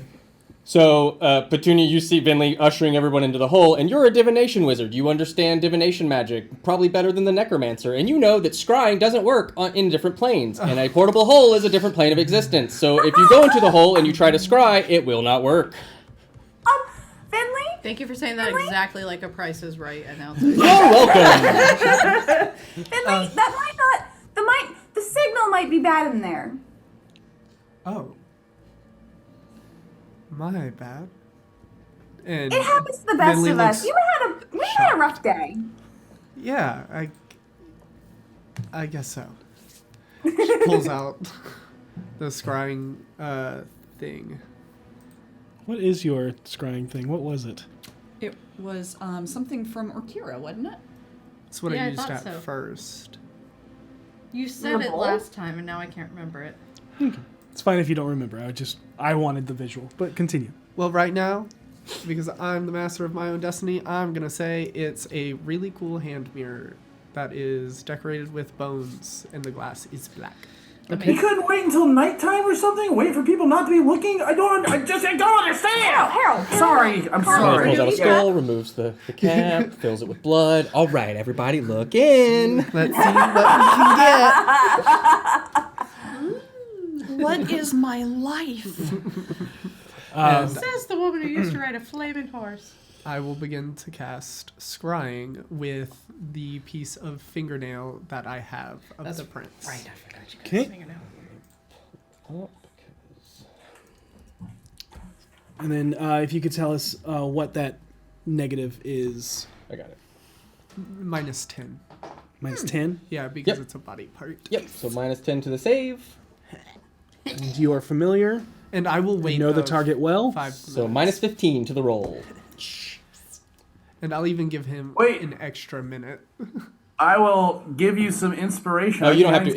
It's him who's rolling it, not her. Yeah. Oh. Yep. Bye, guy. Yeah, and it's just kind of automatic. Okay. So 14 minus 15 is already starting at a -1. Okay. What is your spell save DC?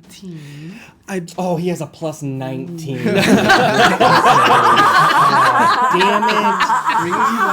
So close. So close. Oh man. But you see the mirror ripple I hold as it you. up and I look into the mirror and look behind me to see the vision. Okay, got it. I'm just watching Venlee like a hawk. You're the only one that sees this, but you are able, if you so wish, to telepathically communicate everything that is happening. And you watch as Lamruil enters the king's quarters. You can see it is very grand, where the common room that separates into the antechambers of yours, the common room is the size of his room. Has he still got that bowl of fruit? What kind of fruit is that? It's While this is going on, I'm putting my armor back on. Sounds good. Word. And you can see as Lamruil enters, the king. You may wait on the other side of the door. The guard. Your Majesty, the Lord's weapons. I trust Lamruil to not be so bold to raise a blade against me despite his questionable past, and even given our current political dynamics. You may leave us, wait outside, but at 50 paces if you don't mind. As you wish. And the guards will leave, and Lamruil is left alone with the king in a very, well, not you, I was going to say for Karina, but Karina can't see this, in the king's chambers. And scrying lasts for 10 minutes. For a majority of that time, it is the king just speaking with an old friend. He speaks with Lamruil about the company he keeps, seems to ask some pointed questions, maybe some about a certain queen. You say anything nice about me? Not the king. I don't care about him. Oh, Lamruil? Yes. He speaks very highly of all of you, but definitely speaks.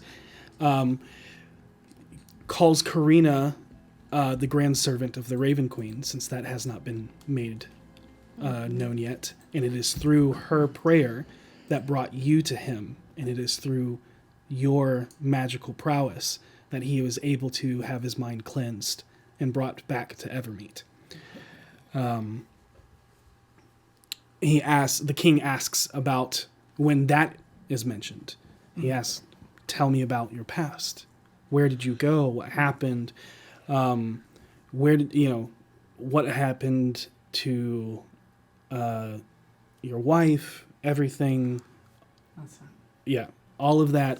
Learns about how he was in Haurua at the time of the separation, and from Haurua imbued his ship, left, went through a wormhole, came to Toril, yada, yada, yada. That whole story.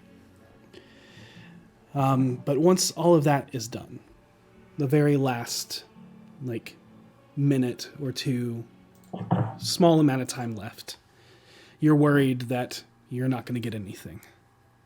And the king says, I would like for you to stay on Evermeet. I believe it is more important now than ever that a moonflower be present, especially since your mother has ascended. Did she leave for Arvindor? No. She was willed into the Feywild. Her eternal heartbreak of losing everyone was called to great duty by the Seldarine. As to what, I am unsure. But I can tell you it feels as if a part of Evermeet left with her. This is not said easily, as I know why I was hastily elected as king. It would have been the old High Mages. If he did not sail to Arvindor 5 years ago. Myria has also been tasked with this great burden. What burden? The Sultry is dying. We're looking at the sun beginning to set on all elvenkind, and we have no understanding as to why. I have a plan, but that will come in tomorrow's meeting with the High Council, after I tell them how I plan for you to stay. And you see Llama will raise an eyebrow like, oh? You watch the king kneel. Whoa, what are you doing? I serve Evermeet. I say served its queen. And how I will serve you. You are the one true heir and wielder of the king's blade.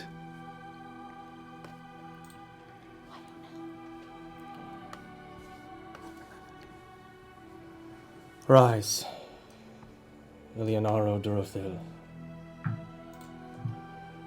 Until I am crowned, you are king.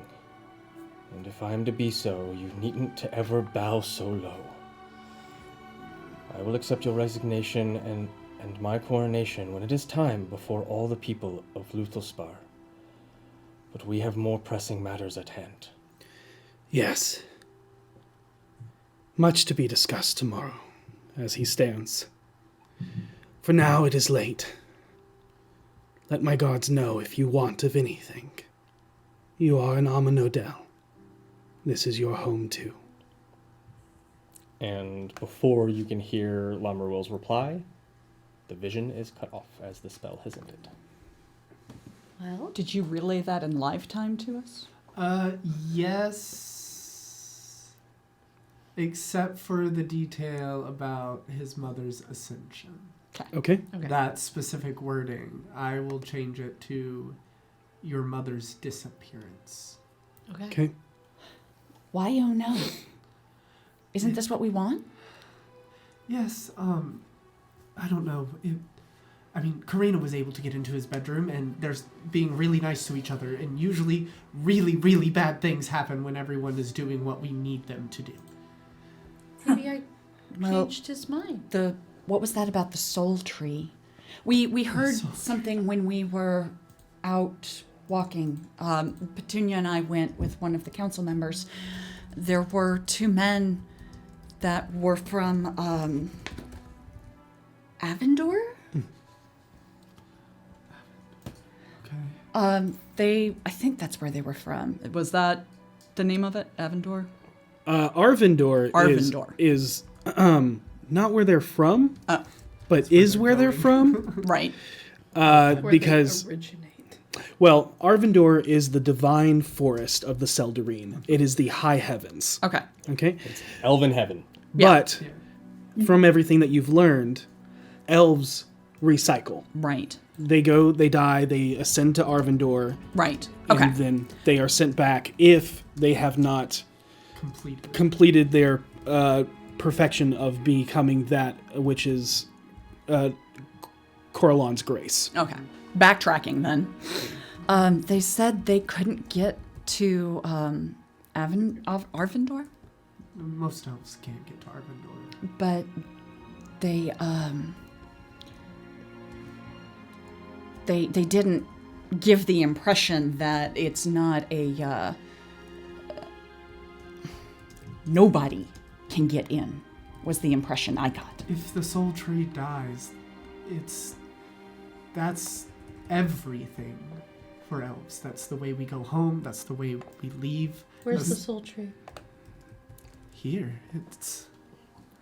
And But I you don't point have in to- the vague direction you don't have of to be where some the sort soul of tree would be union. on the island. You actually do not know. That is a well-protected secret, and you gesture to all of Evermeet. Yeah. Is it something anyone could go to? No, it's heavily protected and guarded. I just mean, it's not something where it's like elf heaven. Only elves know what elf heaven is. It's a tree that people it's a can physical, walk up to. yes. Yes, So- it's a physical What thing. is Shantaroth? Sorry, no. Okay. What is Shantaroth Kualanir?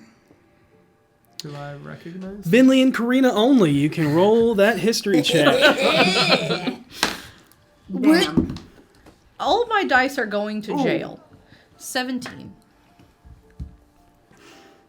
Don't look at me. What'd you get? What's your A total? 1. Oh, A 1? What is your total? 11. 11? Wow, I know more about elves than you. Okay, hold on. Every roll so far. What about I will give you this. you know that translates to the elven meaning of the sultry. But also, I'm just going to tell you. Extra stuff beyond that. Work. Yeah. Karina, you see a vision. Yep. And you find yourself in impressive glade. The beauty here is awe-inspiring. And it speaks to your soul as you feel like you, where Evermeet is what people would describe heaven looking like. Where you stand is what people would say heaven feels like. Yep.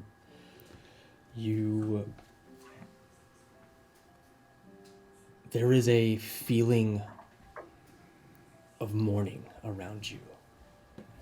As you are looking down at a patch of earth and two figures that glow with divinity, a male and a female. As you see them both lay their hand on the ground and you feel the souls of hundreds of elven sacrifices willingly giving themselves to the magic of the land in what you know to be the same type of magic that was used to bring back Rymanthian, the city that you found yourself in for the very first time on Toril. And you see these two gods imbue the land with the souls of the elven people, and a sapperling begin to grow. As they speak towards you, they speak your name, Starleaf.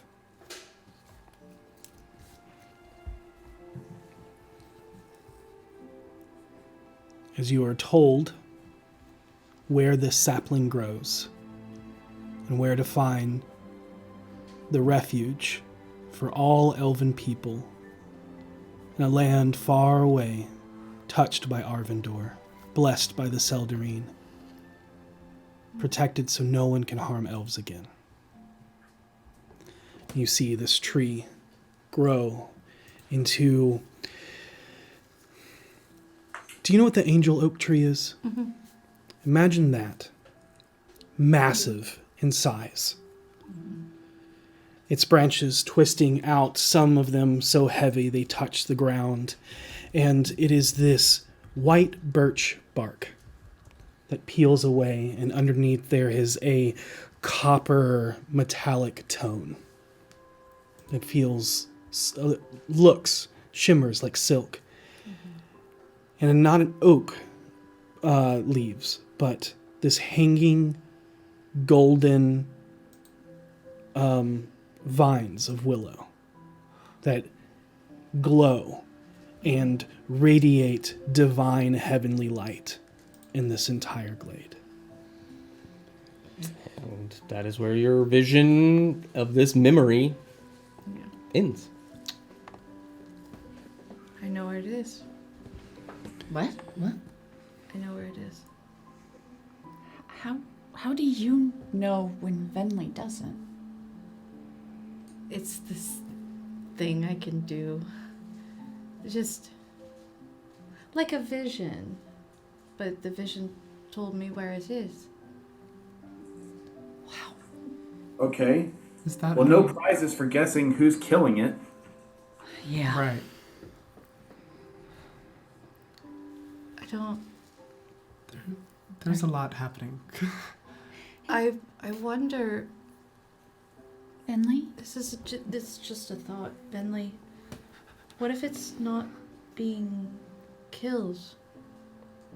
Because in Rymanthian, there were all the people, but you know, those people have to stay healthy and happy, and What if the tree's just dying? It's not a big, bad, awful thing. It's just a sad thing. Then that would mean we are dying. But things that are dying can be healed. We can at least try. I'm worried it's being corrupted, which is making it appear that it's dying. No. My sister thinks this is all happening because of me. Well, that's stupid. It's not that stupid. Are you okay?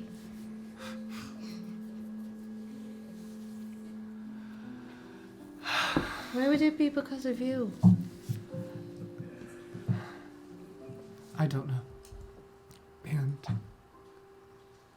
well, I killed him. Who's him? Illitron. Who's that?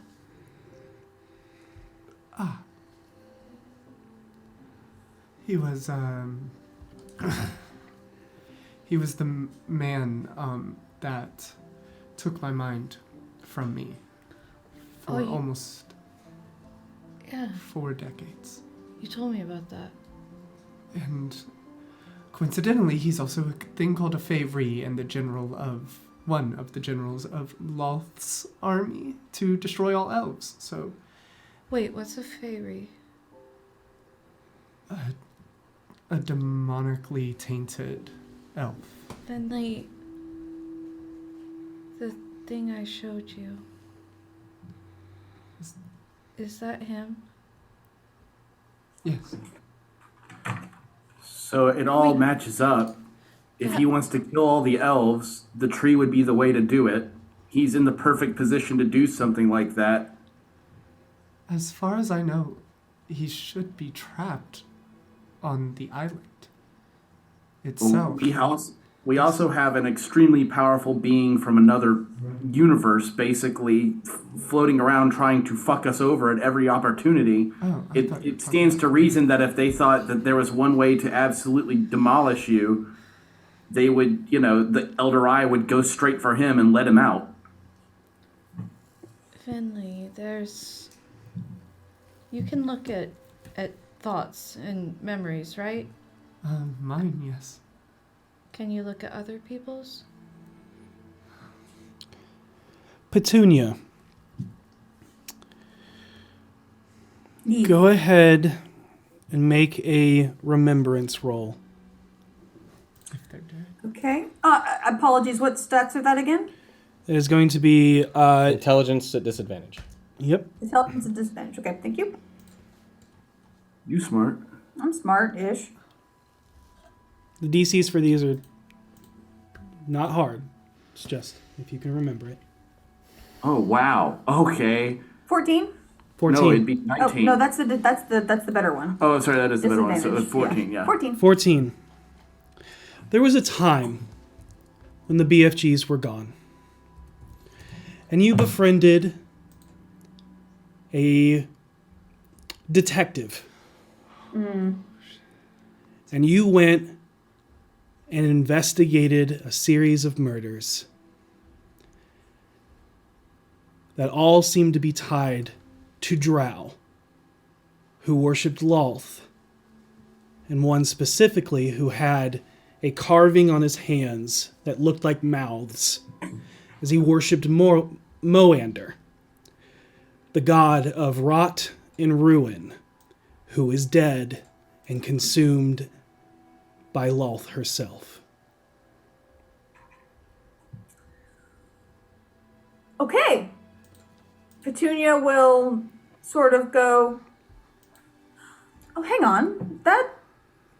Hang on. I don't know if this is, Now this may be the Harbinger situation, or this may be the 2 books in 1 shelf situation, and then she relays the whole Lucky Catch episode to the group that pertains to Lolth and Moander and all the different things, and even the Drow that they fought, because I'm sure that has something to do with it, because I remember that wasn't planned. That explains so much. I didn't even think it could have been possibly relevant. It never occurred to me. I just thought it was what does that mean to you? It explains why he has rot. Why he is a fungus now. And Suit his soul kind of situation. well, he's very old. I don't think he ever had one. If he did, Well, that's the best word to go for it. It wasn't a drow, though. what? All of the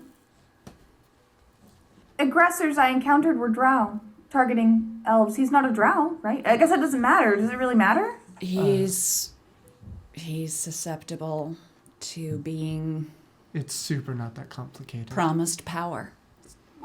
He Agreed. was Got it. tainted Okay. by Lolth, Question. his blood. When Lamruil told you the story of Kymil, did you relay that information of your, I always make the joke, epiphany, about who Kymil was? Yeah. So you let everybody know? Okay. So when Lamruil described, because this was literally this morning, I'll just tell you, when Lamruil described Kymil Nimison, Yes.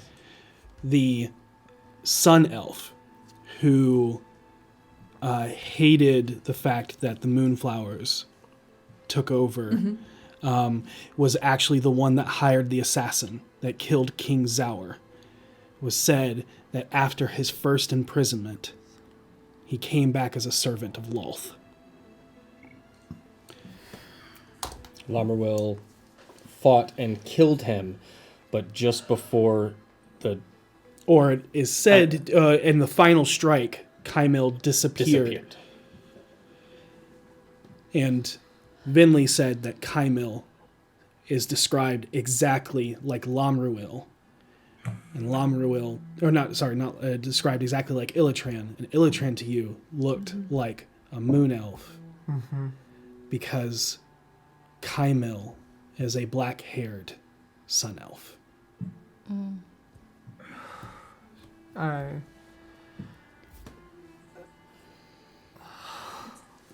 Okay.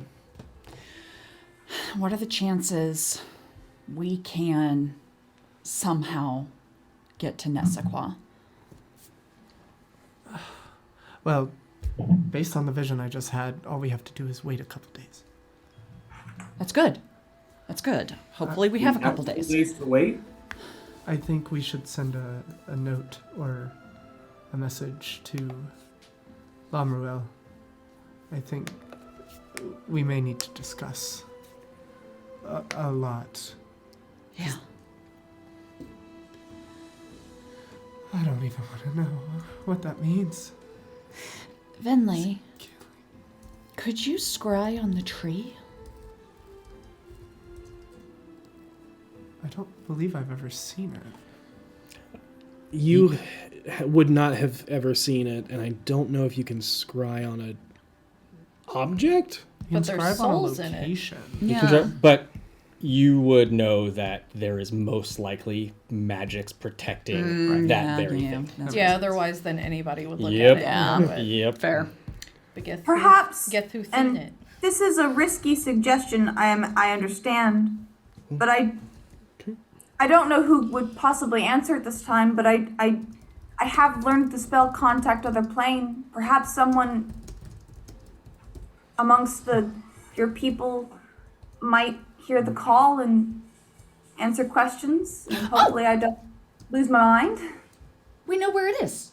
Send the familiars. Then you can look through your familiars, right? Depending on how far away it is. Yeah, if it's more than 50 feet, Simone can't go. Oh. I mean, Contact Other Planes might be our best option right now. Yeah. But I agree. I don't know the risk Yeah. involved. It's a Who are you contacting, If though? it goes bad, I just probably need to be kept in a small, dark, cool room for a day. I A day's also time. Around rest. I mean, it can't be any worse than that guy shitting outside, I guess. But who are you going to contact?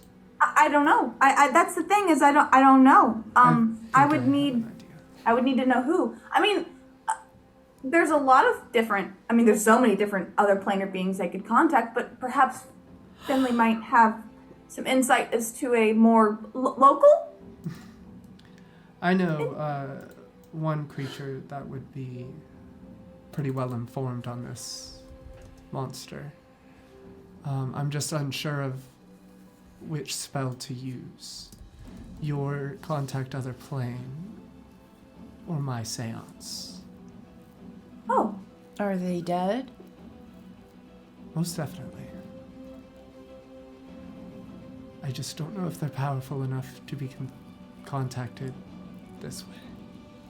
Why don't we try contact other plane first, since that carries less risk, I assume. I think. And if that doesn't work, then we'll do a seance. I like that idea. I think that sounds good. Can we contact another plane within these? That was my next question is, are we able to do that? It's a 5th level spell.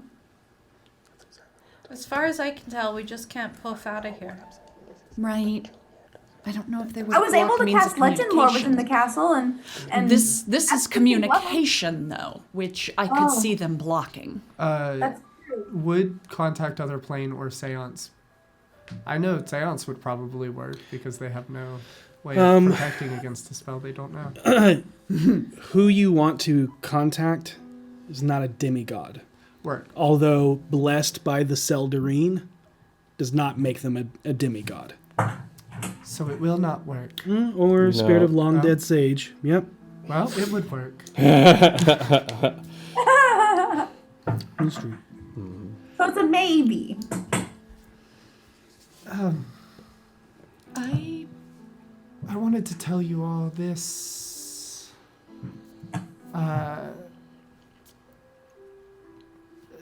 While I could see you all. I lied. I did not... when they were talking about Lamaril's mother, they did not say disappearance, they said ascension. What's She the difference? became a higher being. Is she a goddess? I don't know. But there were a lot of rumors about power struggles. Not struggles, but power changes. Where'd she ascend to? Elf heaven? No, she went missing in the Feywild. So that's like an ascension the wrong way. Well, depends on who you ask. Does that mean I would be contacting a former queen? Oh, no, that's not who I would want you to contact. Unless you wanted to try and contact her, that would be a very direct way of doing what I tried to do earlier. Thought? I lost the train of thought. She ascended, the queen ascended, and she went missing in the Feywild. Yes. I kind of said So you should all be prepared for this. I have this thing now where if I see holy water, I kind of have to drink it. Oh! Yeah. Okay, that's what that was. It was When did part of that a deal. happen? Why does that happen? That explains a lot. I was very worried about you when I was watching. I thought you were just trying to piss your sister off. Oh no, she worked. said like I can't control this. I warned her, and fun fact, holy water is in fact salty. Why can't you I control know. that? I definitely know that. I thought it was kind of funny. I thought you were just taking the piss out of her. What did you... I made a bargain. With what? A satyr. A satyr? Yeah. Oh, that's the worst one. It was literally the only thing around. You should all be prepared, not just for the fact that I made a deal, but also that I sent out an open invite to the palace. The Feywild? To literally anyone that satyr meets. In the Oh, anyone? Yes. What if he runs into the hag? then we She's have a no whole longer lot Fae. of elves. She is no longer Fae. There's a whole lot of different hags. That's true. Agnes, There's a lot of them. I can tell you, Agnes is no longer Fae. To be clear, I Honest- did make the stipulation good-natured in the bargain, in the message. I said good-natured Fae And are welcome, what did you give? that for I have this? to drink holy water. Hang on, Dustin, Devin, do I know the alignment of satyrs? Could I figure that out? Without having to roll. Chaotic horny. Without having to roll.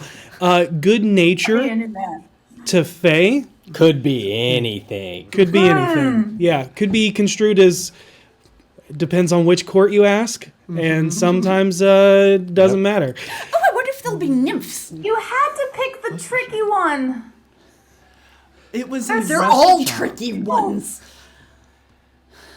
But I just wanted to give you all a What? heads up about that. What are the chances that we might see heralds Fae? Them? They're probably right here. Go. I hold up my hand for a high five.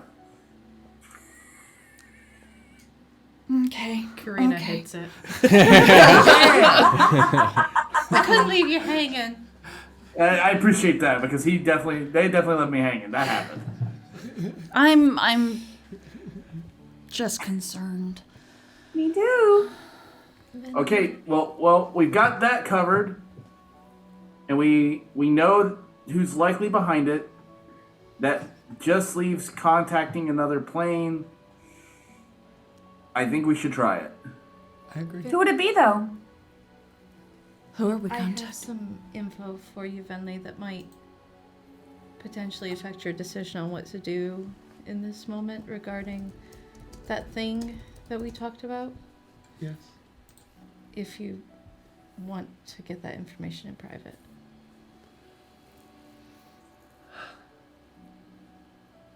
I'm sorry. No. I think I can hear it here. This time. Okay.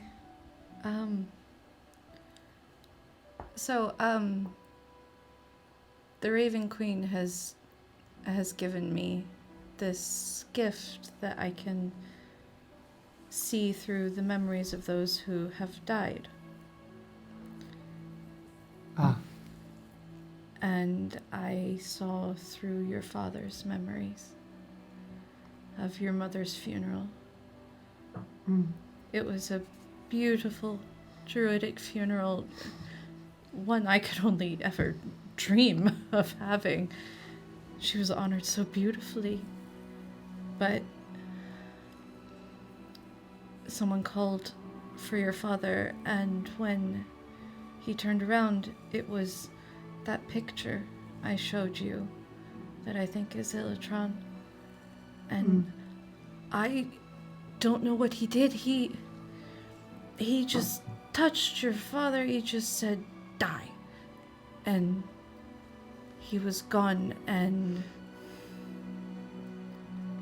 I think I barely made it out with my mind. You know what he did? You can audibly hear Vinley's brain snap. I'm gonna say she loses concentration on the telepathic bond. That was a natural one. Another one? Yes. Just hearing that. It just Dice jail. Yep. What can do that? From what you described, I think it was Illitron. Is that not worth? But I felt it. It didn't feel like any spell I've ever encountered before. Nothing. Does that Continue sound on. like the multiple time? Okay, it No, was not multiple, but the one time. Twice. Twice? twice. Okay. It, Tina, you can roll an Arcana check. it was I can do that. the same spell that Manshun cast in our home, You know it's not that. You know it's not that. right? Then No, just so you know. that had a green cloud that came from his finger. This 22. was like gone. Just a word. And then Petunia, what'd you get? 22. Nope. No? Nope. Okay. Can I roll a remembrance? Oh, actually, if it's 22, I can't beat that. I'm almost certain I know what it is. I saw it cast right in front of me. So there's two very powerful spells that this can similar things. The one that Manchun cast turns. Oh, it turned him into undead. No, I'm thinking of Yeah, I will say, Petunia, you know for a fact it is not Finger of Death. Power word kill is what I was actually thinking. That's what I was thinking. Yes, that is what it is out of play. Oh, But your characters have not experienced that No, spell. DC on that is 24. It is 15 plus spell level. It is 9th level spell. So If I therefore, crit, therefore, could I recognize it? Yeah, it is. It is. You know that it is very powerful magic. so Ray knows. Wait, what I to do. can, Wait. I can Roll take. Arcana? I can do a wheel for Oh yeah, Petunia. you good? It has to be a 2 or higher. Okay. 2 or higher.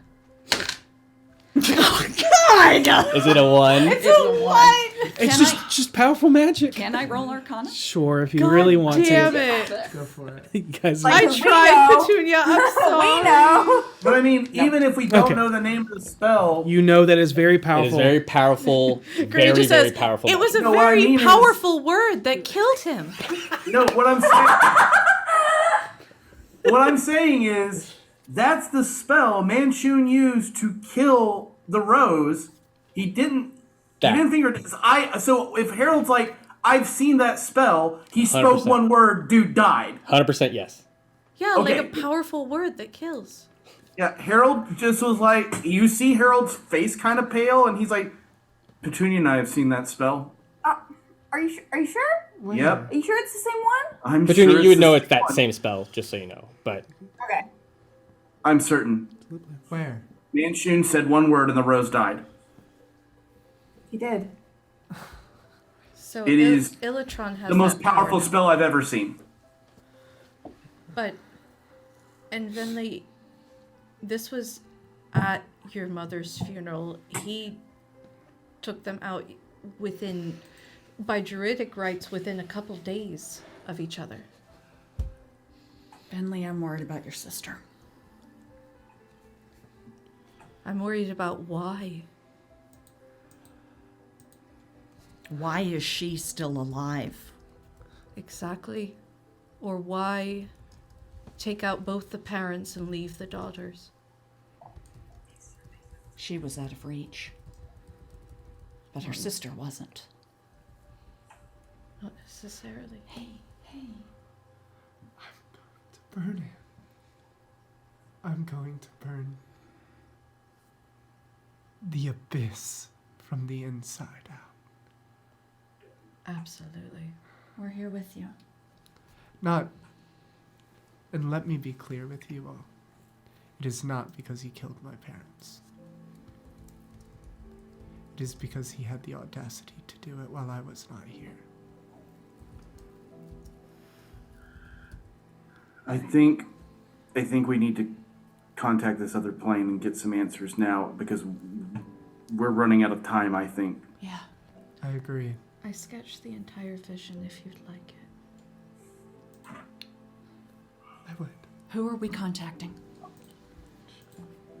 The Baelnorn Nessaclaw. And Karina will pass over her notebook. Okay. Does Petunia know what that means? I don't think Petunia was around the group enough during that time, I don't or think at so. least. Are you sure? But I assume no Feywild stuff would help with that. It is not Feywild. Are you sure that's safe? As safe as it can be. It's now or never. I am going to cast Alter Self to become the vision I saw of Nessaclaw in the hallucination I had based off of the picture I've seen of her. Okay. So that Petunia has something to look at. You do not have to be familiar with the entity to Wow. cast Contact Other Plane.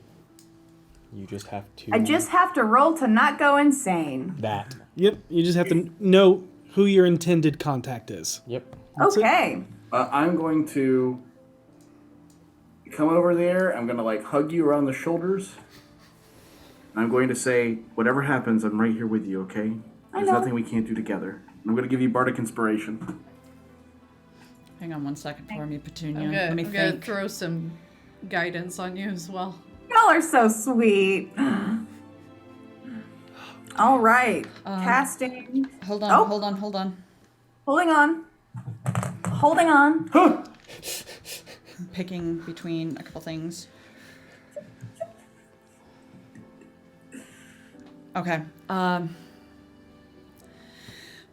I cast Bless on Petunia, Venlee, and myself. Okay. And that will give you a D4 to attack rolls or saving throws. Sweet. And I would just like to use the help action.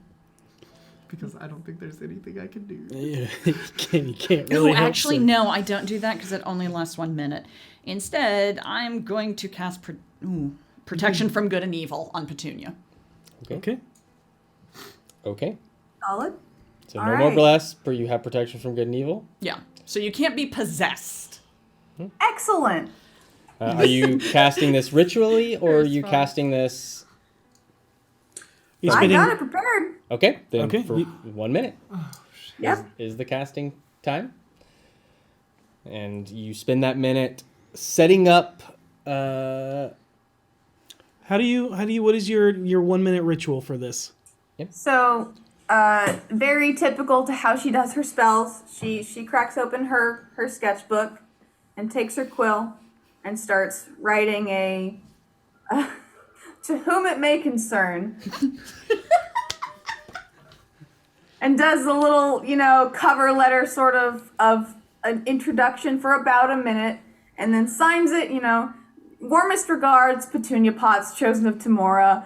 And then it'll kind of like the Harry Potter journal, it'll sort of just fade into the pages, and Okay. she waits. I will say your contact other plane.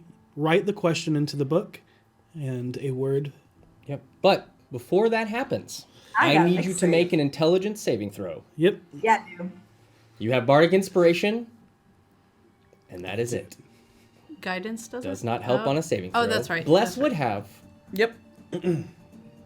It only That's lasts okay, 1 I'm minute, pretty though. smart. Yeah. That's right. 30. Okay. I think I've made the right choice. You definitely succeed your intelligence saving throw. What question Yep. do you write into the book? All right, good question. Before you write the question, it says, I am Baelnorn Nesequa. What would you like to know? Why have you Clarification. contacted Oh, yeah, Would why I have have you been- contacted is me? what it says. Not what would you like to know, but why have you contacted me? What'd you say? Would I, and obviously I understand this, would I have been able to get a list of questions from people, or would I be able to communicate while I'm doing this with people? It's like, hey, what should I ask? Or am I cut off from people? So the spell lasts for 1 minute. You have 1 minute to ask your questions. So you can communicate with your party, but you have 60 seconds to get these questions out. Ask about the man who goes by the name Kaimal Nimison and Illatronir Bellum, who is a general in the Fairy army. You also know it's yes or no answers. Or yes or no. Yeah, yes or no. One answers. word. Or one word answers, sorry. What is the location of yada yada yada yada yada? Is the island Oh wait, corrupted? that's not yes or no. I'm sorry, that's not yes or no. I think it's one word Can he be answers. killed? Oh, it is. Is the island corrupted? So we know. Is the island Nesequa corrupted? Yeah, that's a better one. Yeah, that wasn't yeah, yes or no. So is the island of Nesequa corrupt? The island is Bellenthum. Bellenthum. Oh yeah, that is the island corrupted. Okay, got it. So, a single word is scribbled back. Yes. Can Kaimal Nimison be killed permanently? That. It would be yes. Do you know the way? Yep. It says unclear. I get 2 more. Is Should we ask if Eldorai's are responsible? the Far Realms involved in the corruption? Yeah. Yeah. Are the Far Realms involved in the corruption? I would say specifically the Elder Eye. The Elder Eye? Yeah, that's probably good. Is the Elder Eye involved in the corruption? No. Perfect. Is the Mother of Monsters involved in the corruption? Is the Mother of Monsters involved in the corruption? No, they're the not. same. They're not. She works for him. But they're not. Does she? Very well. Is that your fifth question? I don't think it's a good question. I Maybe think she not. works for him. Maybe not. That might be too close. But he's is- not here yet, and she is. I think they all are in the same Is orb. what about if he is if the individual's responsible? Yeah, if Illatron is responsible. Illatron responsible for the corruption. Is that what I you think- ask? Yes. I think we should ask a different question. Is that what you asked, Petunia? What about? Is that what you wrote in the book? Is Illatran responsible? I would say I already wrote it. So, Remember, it's yeah. a minute. I don't Yep. wanna- It's a minute. Yeah. Yep. Yes. Okay, so that was a good question. Woo! Okay. We should definitely come up with questions beforehand. Can you Thank help you. us Thank you, remove the Delmar corruption? Mr. Can you Claw. help Thank us you. remove the Have a good corruption? one. Thanks for taking my call. There is no more response. That was I bet. It was good. We learned a lot. Oh, I've got a headache. And Yeah, he's that going didn't to- seem easy. You're going to be It the one wasn't, to do it. but it's fine. It's fine. I just need a glass of water or mead or something. I will go get you some water. I will say that the responses were written in Elvish. I can read Elvish. I would relay them to Karina. That is an old form of Elvish too. Like, wow, this is old Elvish. Wow, this is the grammar structure is interesting. What else are you guys doing? If there's nothing pressing, we can. Because we're already past dusk. Oh yeah. It's nighttime. basically Send a nighttime. Okay. Send ascending. Got it. Do you want to do this privately? Yeah. Okay. We will go to my room, and I will cast sending, and say, I'm sending a sending to Gariel. Seisha says, I love you, Radiance. Please be careful. Voss is Bloodmane. Please tell Davil too. Not sure he is still that now.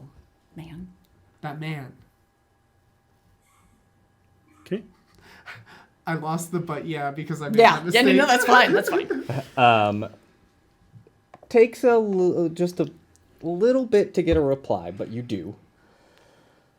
Still several 10-day away from Waterdeep.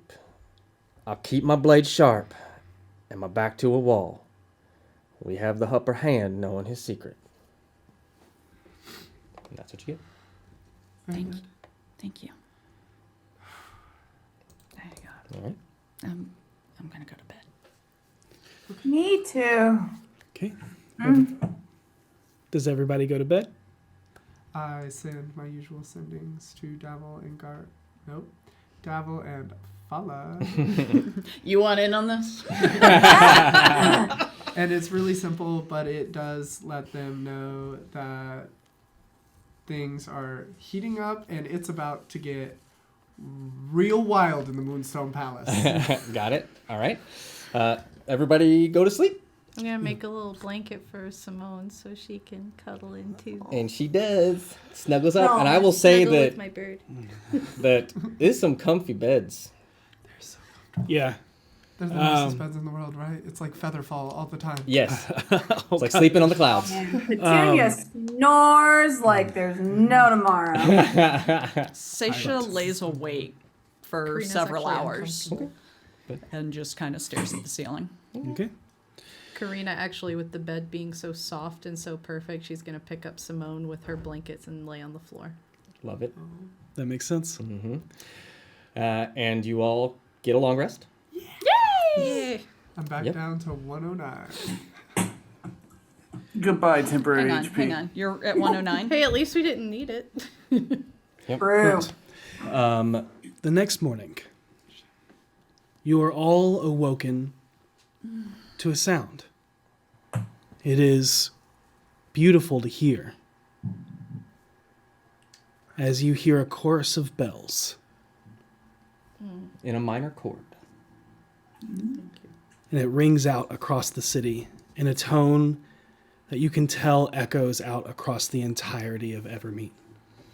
Venlee, the last time you heard these bells was when King Zaur was murdered by an agent of Kai Milnimison.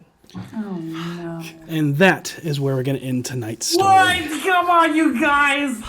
You can't do this to me. And we will killed the man who shit on the floor. See you all in 2 weeks as we are taking next Sunday off. We will have a one shot or something, but we will be taking a break from our normal D4 campaign as we'll have several cast members out of town. So we're going to take a break. We'll be updating our socials on what that is precisely, but... I hate you for ending on this cliffhanger when we're not going to be here next week. You realize I'm going to be trying to enjoy myself on a beautiful cruise ship going, what the fuck were those bells? Excellent. Good. But if you haven't entered hashtag Eldritch, do so already for your chance to win a $50 gift card. We will reach out to you in Twitch chat. Private messaging, so make sure that is active so we can get in contact with you. I hope you guys enjoyed this. I cried 4 times tonight. You're so good at that. I got to meet a Pegasus. Yep. And it liked me. All right. I started some shit. Just a little bit. Winner of the Eldritch Foundry gift card is Mahler 4K. But on the plus side, the shit you started is kind of moot now because he's dead. But we don't know what he accomplished before he got axed. we'll see you next week for a one shot, in 2 weeks for an exciting next chapter of what is happening in Evermeet. But be excellent to each other. May you always roll with advantage. Good night, everybody. Games of elves. I'm gonna kill him.